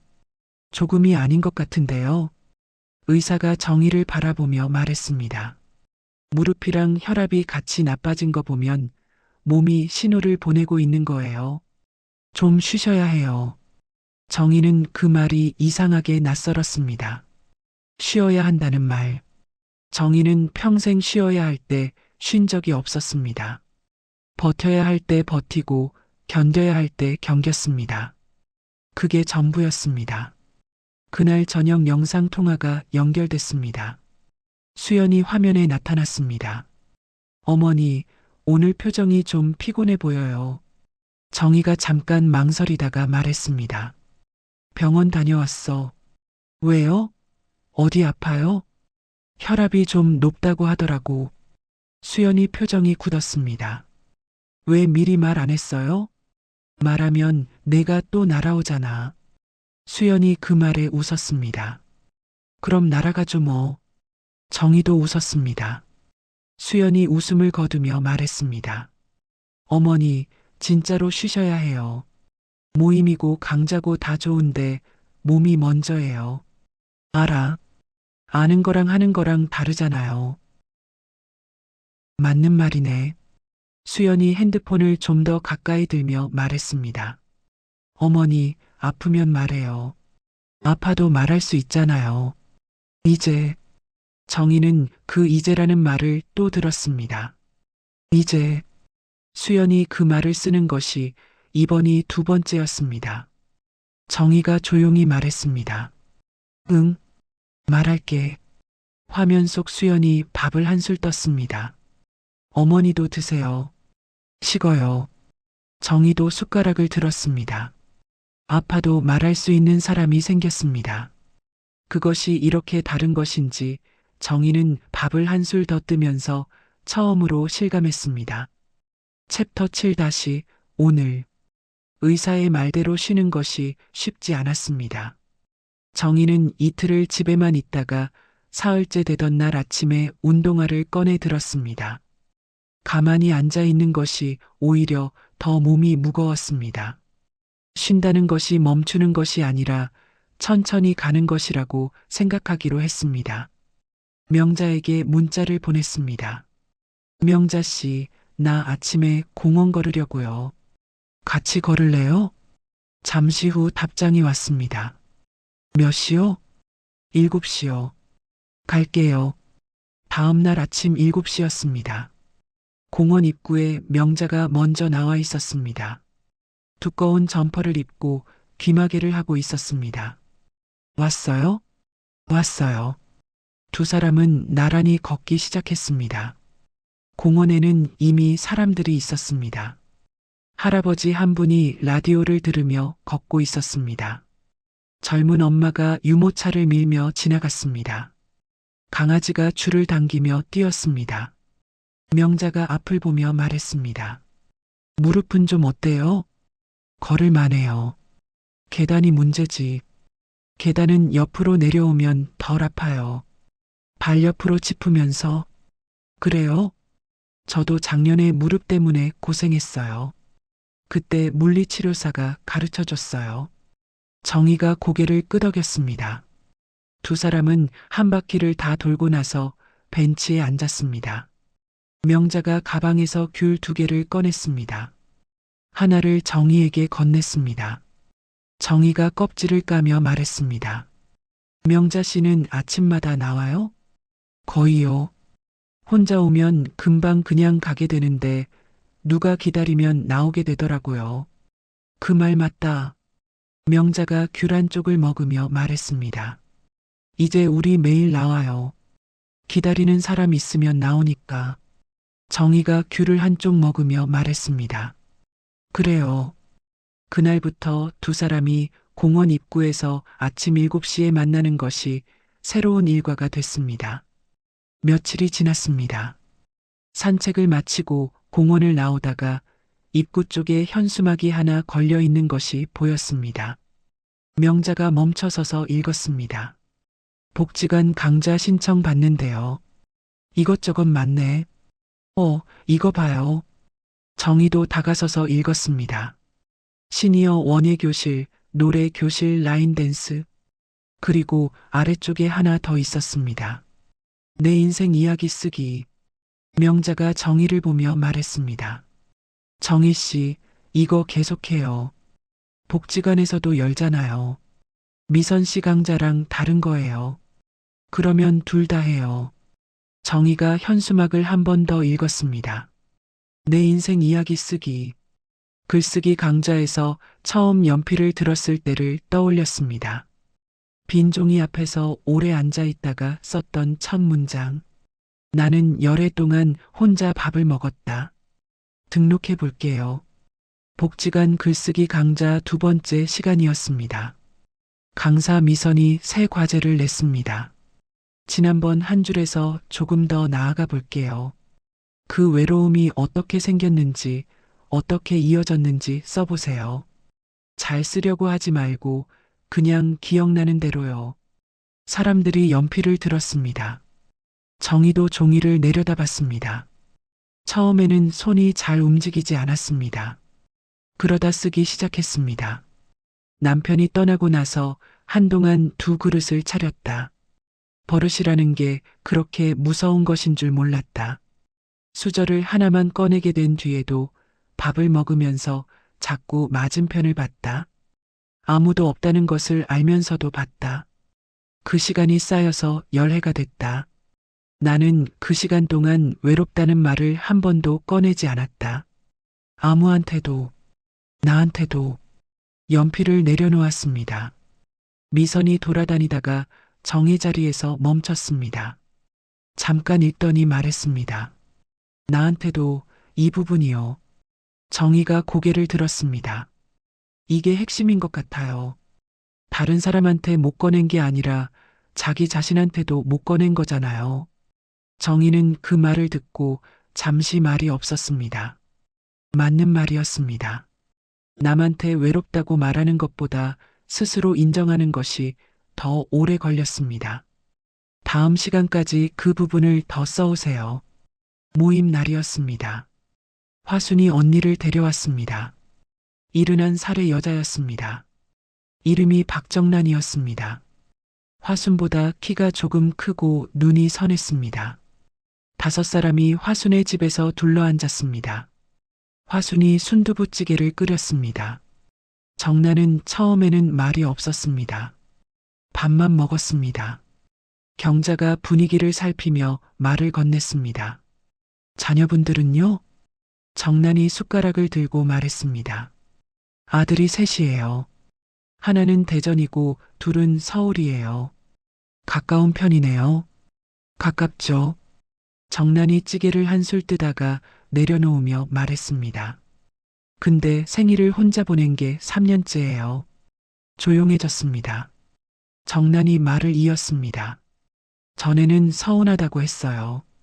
그랬더니 아들 하나가 그러더라고요. 엄마, 요즘 세상에 생일이 그렇게 중요해요? 하고 화순이 언니 손을 봤습니다. 그 말 들었을 때 어떠셨어요? 정란이 잠깐 창밖을 봤습니다. 그 뒤로는 말 안 했어요. 말해봤자 소용없다 싶어서 그냥 혼자 챙겼어요. 명자가 물었습니다. 어떻게 챙겼어요? 정란이 조용히 말했습니다. 작년 생일에 동네 슈퍼에서 작은 케이크 하나 샀어요. 들고 집에 들어와서 혼자 촉혔어요. 아무도 말을 하지 않았습니다. 정란이 고개를 살짝 들며 말했습니다. 우스운 얘기죠? 정희가 고개를 저으며 말했습니다. 안 우스러워요. 정란이 정희를 바라봤습니다. 정희가 말했습니다. 혼자 촉혔다는 게 그래도 자기를 챙긴 거예요. 그게 쉬운 일이 아니에요. 정란의 눈가가 붉어졌습니다. 명자가 찻잔을 내려놓으며 말했습니다. 정란 씨, 다음 생일이 언제예요? 다음 달이요. 그럼 여기서 해요. 우리가 같이 해요. 정란이 눈물이 나올 것 같은 얼굴로 아랫입술을 깨물었습니다. 화순이 언니 손을 덮었습니다. 정란이 한참 뒤에 말했습니다. 감사해요. 그 두 마디가 작았지만 식탁 위에서 오래 울렸습니다. 복지관 소식지가 나오는 날이었습니다. 미선이 정희에게 전화를 걸어왔습니다. 정희 씨, 지난번에 쓰신 글 있잖아요. 소식지에 실어도 될까요? 짧게 다듬어서요. 정희가 잠깐 망설였습니다. 제 이름도 나와요? 원하시면 이름 빼드릴 수 있어요. 이름 넣어요. 진짜요? 네. 제가 쓴 거니까요. 소식지가 배포된 것은 그로부터 2주 뒤였습니다. 복지관에서 온 봉투를 열었습니다. 작은 소식지였습니다. 안쪽 페이지에 정희의 글이 실려 있었습니다. 밥상 맞은편이 비어 있는 것이 부끄러운 일이 아니라는 것을 알기까지 열해가 걸렸습니다. 그 문장으로 시작하는 짧은 글이었습니다. 정희는 그 문장을 읽고 소식지를 덮었습니다. 그러고 한참 식탁에 앉아 있었습니다. 자기가 쓴 글인데 읽으니까 다른 사람 이야기 같았습니다. 그러면서 동시에 이 세상 어딘가에 이 글을 읽고 자기 이야기라고 느끼는 사람이 있을 것 같았습니다. 핸드폰이 울렸습니다. 모르는 번호였습니다. 여보세요. 혹시 김정일 씨세요? 복지관 소식지에서 연락처 보고요. 남자 목소리였습니다. 낮고 조심스러웠습니다. 네, 맞아요. 저 강인호라고 해요. 74시고요. 소식지에 실린 글 읽었는데 저도 비슷하게 살고 있어서요. 정희가 말했습니다. 어떻게 사세요? 아내를 8년 전에 보냈어요. 자식들이 이따금 밥 먹으러 오면 좋겠다고 기다렸는데 기다리는 게 지쳐서요. 제가 찾아 나서야 할 것 같아서. 그래서요? 혹시 그 모임이 있다고 하셨잖아요. 저 같은 사람도 들어갈 수 있냐고 여쭤보고 싶었어요. 정희가 잠깐 생각하다가 말했습니다. 밥 드실 수 있어요? 네. 혼자 사시니까 밥 드실 수 있냐고요. 모임에 오실 때 뭔가 하나씩 가져오거든요. 강인호가 잠깐 웃었습니다. 삶은 달걀 정도는 할 수 있어요. 정희가 말했습니다. 잘 됐네요. 다음 주에 오세요. 다음 모임이었습니다. 강인호가 왔습니다. 삶은 달걀을 한 봉지 들고 왔습니다.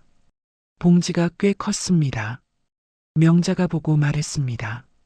어머, 몇 개예요? 20개요. 적게 하는 법을 몰라서. 경자가 웃으며 말했습니다. 20개면 우리 한 달은 먹겠다. 강인호가 멋쩍게 웃으며 말했습니다. 죄송합니다. 화순이 손을 저으며 말했습니다. 죄송하긴요. 잘 먹겠습니다. 6사람이 식탁에 둘러앉았습니다. 강인호는 처음에는 말이 거의 없었습니다. 밥을 먹으면서 다른 사람들 이야기를 들었습니다. 고개를 끄덕이는 것으로 대신했습니다. 경자가 강인호에게 물었습니다. 어디 사세요? 이 동네에서 새 정거장이요. 자녀분들은요?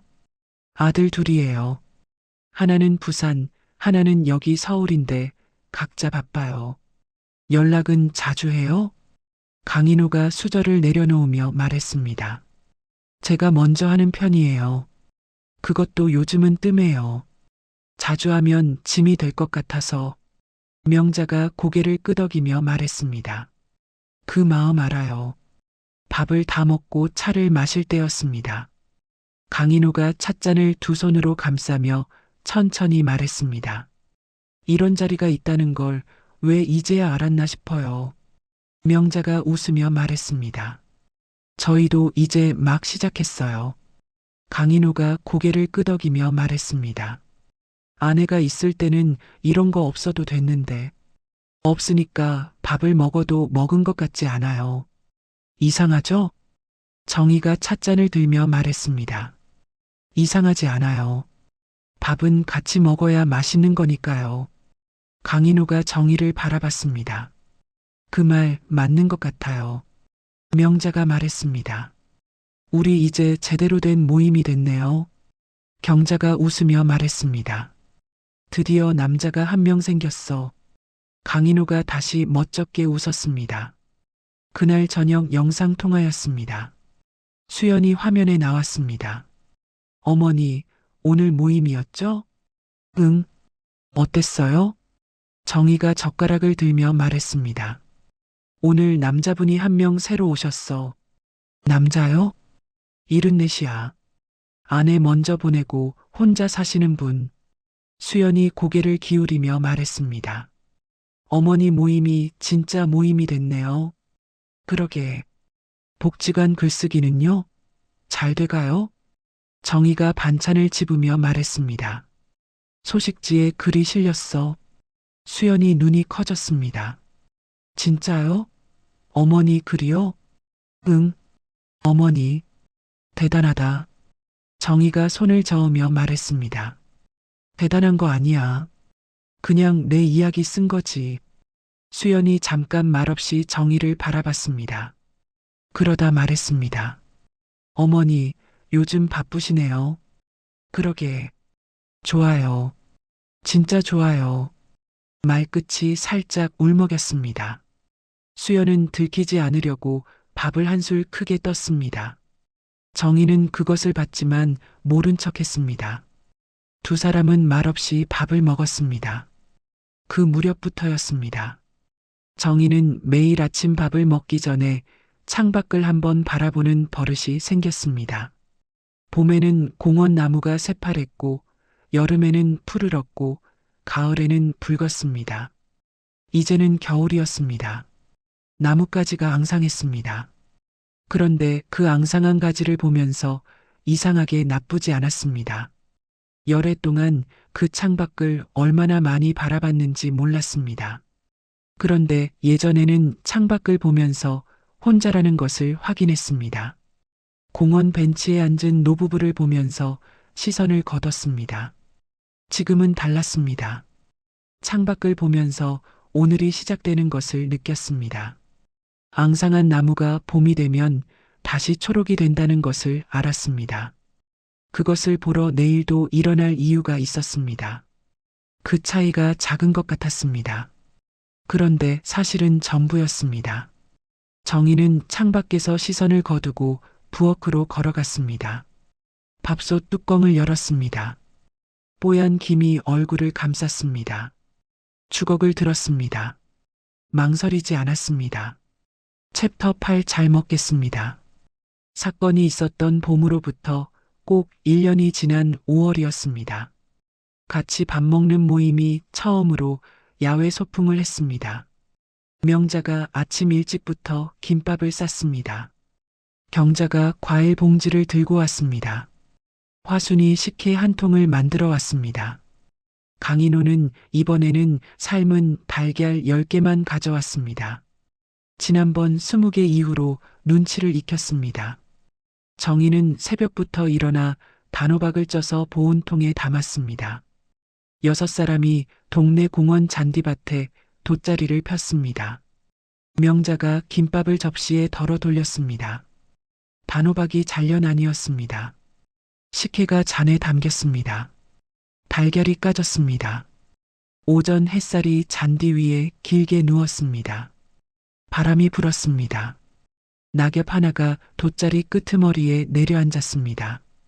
강인호가 김밥을 하나 집어먹다가 말했습니다.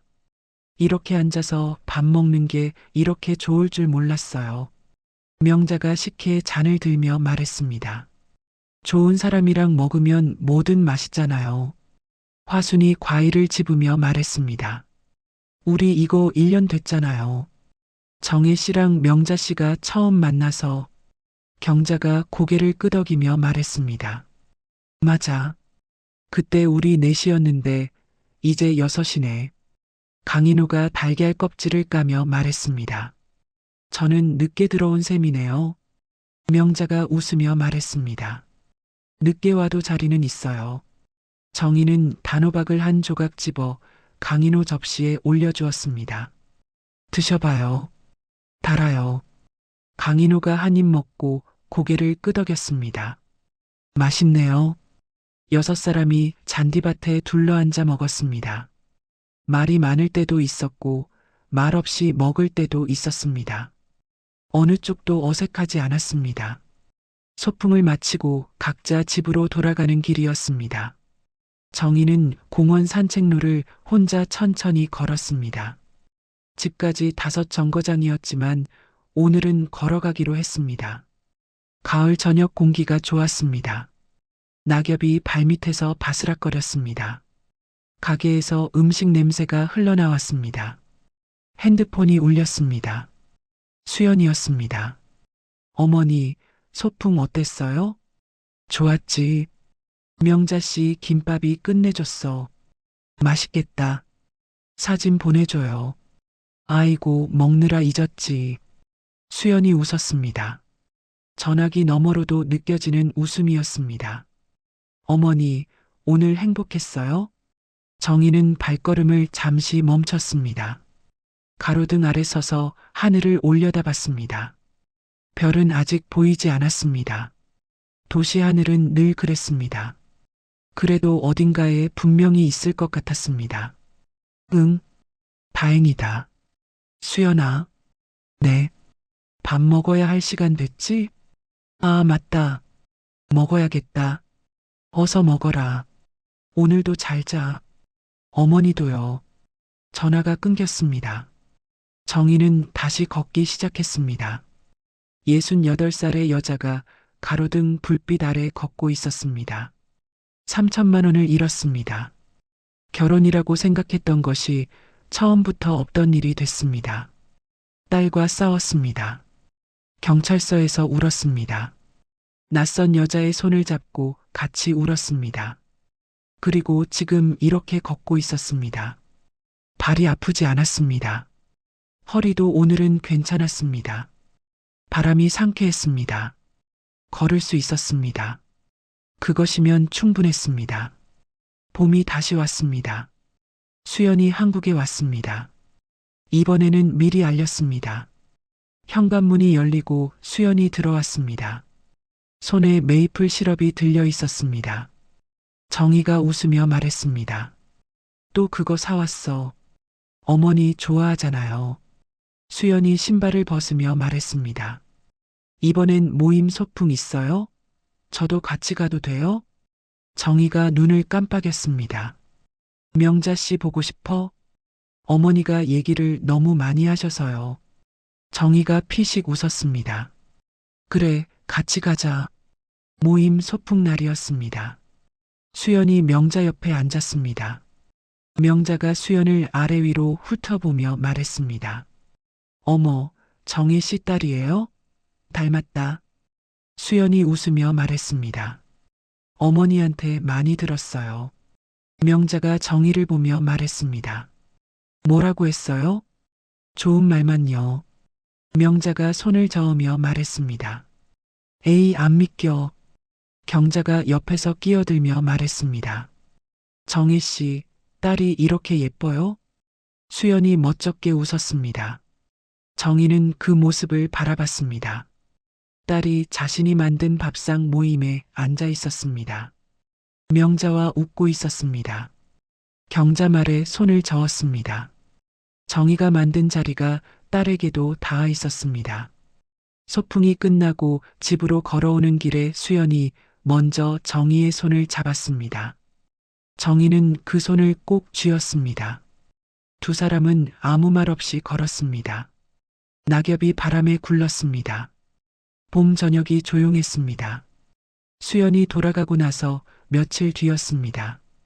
명자가 모임에 신문을 들고 왔습니다. 이거 봐요. 사회면 한쪽에 기사가 실려 있었습니다.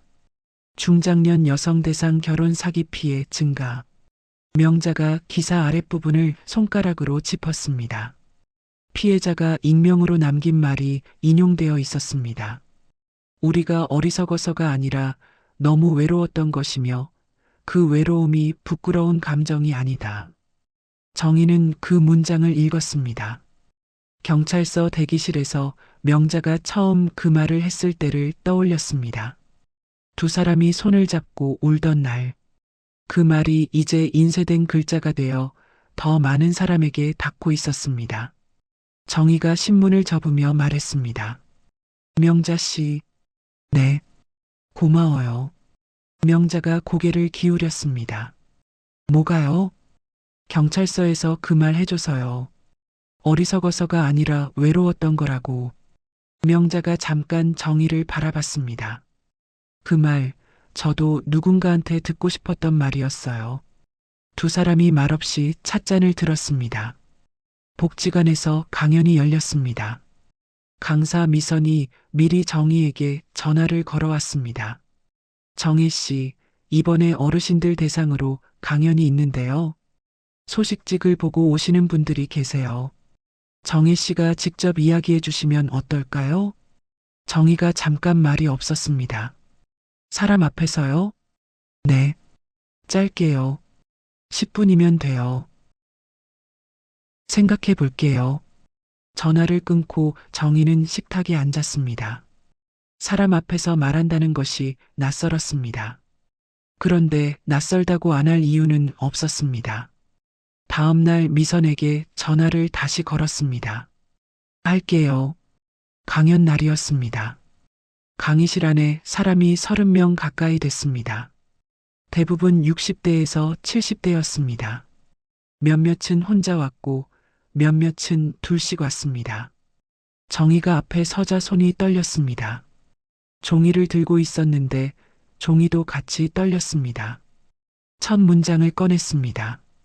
저는 열흘 동안 혼자 밥을 먹었습니다. 손 떨림이 멈췄습니다. 정희는 천천히 말했습니다. 처음에는 2 그릇을 차렸어요. 남편이 없어도 2 그릇이었어요. 그 버릇을 고치는데 2년이 걸렸고 수저를 하나만 꺼내는 게 익숙해지는데 또 2년이 걸렸어요. 앞줄에 앉은 여자가 고개를 끄덕였습니다. 그 외로움을 저는 오래 부끄럽다고 생각했어요. 나이 들어서 외롭다고 하면 안 되는 것 같았어요. 그러다 더 외로워져서 잘못된 선택을 했어요. 그것도 부끄럽다고 생각했어요. 강의실이 조용했습니다. 그런데 그게 부끄러운 게 아니었어요. 외로운 게 잘못이 아니었어요. 사랑받고 싶은 마음에는 나이가 없어요.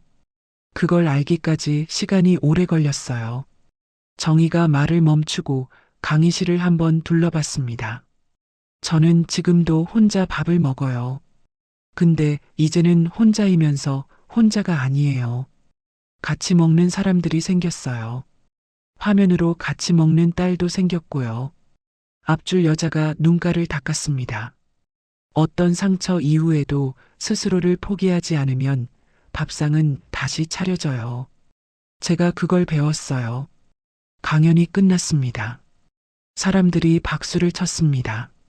정희는 자리에서 내려오다가 두 사람이 다가오는 것을 봤습니다. 60대로 보이는 여자와 70대로 보이는 여자였습니다. 60대 여자가 정희 앞에서 멈추더니 말했습니다. 저도 비슷한 일이 있었어요. 말을 못하고 있었는데 70대 여자가 말했습니다. 저도요. 오늘 말씀 들으면서 제 얘기 같았어요. 정희는 두 사람의 손을 차례로 잡았습니다. 말을 많이 하지 않았습니다. 그냥 잡았습니다. 꼭 잡았습니다. 그날 저녁이었습니다.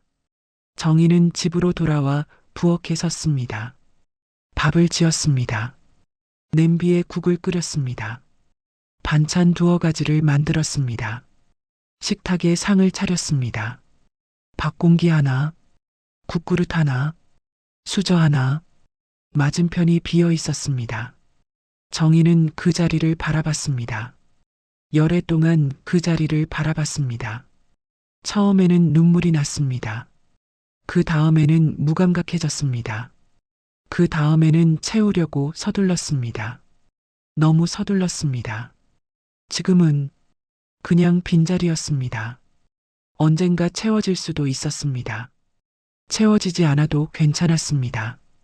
오늘 이 밥상이 2주 뒤에 명자와 나눌 밥상으로 이어지고 매일 저녁 수영과의 화면 속 식탁으로 이어졌습니다.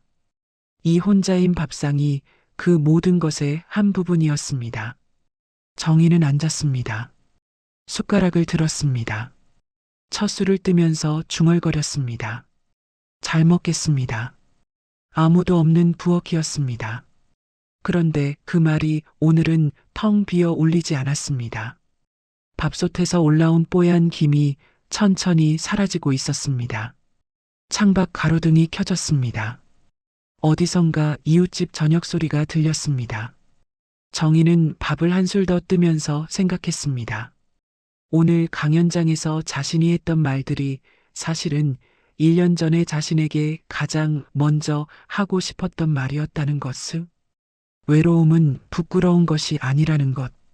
사랑받고 싶은 마음에 나이가 없다는 것. 어떤 상처 이후에도 스스로의 존엄을 포기하지 않는 것이 인생의 진짜 승리라는 것. 그 말들이 청중에게 닿기 전에 먼저 자신에게 닿았습니다. 정희는 국을 한술 마셨습니다. 따뜻했습니다. 내일 아침이 되면 창밖을 볼 것입니다. 겨울 나무가 있을 것입니다. 아직은 앙상하지만 봄이 되면 다시 초록이 될 것입니다. 그것을 보러 일어날 것입니다. 2주 뒤에는 명자와 밥을 먹을 것입니다. 강인호가 삶은 달걀을 들고 올 것입니다. 경자가 웃긴 이야기를 꺼낼 것입니다. 화순이 순하게 끓인 국을 내올 것입니다. 오늘 저녁에는 수연과 영상통화를 할 것입니다. 수연이 캐나다 부엌에서 밥을 먹는 것을 볼 것입니다. 밥상이 이어졌습니다. 그것이 인생이었습니다. 68살 김정희는 오늘도 밥 한 공기를 앞에 두고 식탁에 앉았습니다. 맞은편 자리는 비어 있었습니다. 그런데 이 밥상이, 이 저녁이, 이 혼자인 오늘이 자신의 삶에 대한 작고 단단한 긍정이었습니다. 오늘 이야기 어떻게 들으셨습니까? 3천만 원을 잃는 것보다 혼자 밥상 앞에 앉아야 했던 그 긴 시간이 더 마음에 남지 않으셨습니까? 정희 씨가 잘못한 것은 없었습니다. 그저 너무 오래, 너무 깊이 외로웠을 뿐입니다. 외로움을 부끄러워하다 보면 사람은 서두르게 됩니다. 서두르다 보면 보아야 할 것을 못 보게 됩니다. 인생은 빠르게 채우는 것보다 천천히 알아가는 것이 더 중요할지도 모릅니다. 여기서 한 가지만 말씀드리겠습니다. 나이가 들수록 자신을 지키는 일이 더 중요해집니다. 자존심이 아닙니다. 자존감입니다. 자존심은 남 앞에서 지키는 것이지만 자존감은 아무도 없는 방에서 혼자 밥을 먹을 때도 스스로를 귀하게 여기는 마음입니다. 누가 알아주지 않아도 내 삶은 내가 먼저 존중해야 합니다. 마지막 순간까지 내 통장은 내가 관리하고 내 선택은 내가 하고 내 하루는 내가 채워야 합니다. 그것이 품위입니다. 이것이 끝까지 자신의 삶을 사는 방식입니다. 오늘 이 이야기가 혹시 당신의 이야기와 닮아 있었다면 그것으로 충분합니다. 당신도 잘못한 것이 없습니다. 구독과 좋아요는 인생 여행이 다음 이야기를 이어가는 데 큰 힘이 됩니다. 다음 이야기도 기대해 주세요. 오늘도 당신의 인생을 응원합니다. 인생 여행이었습니다.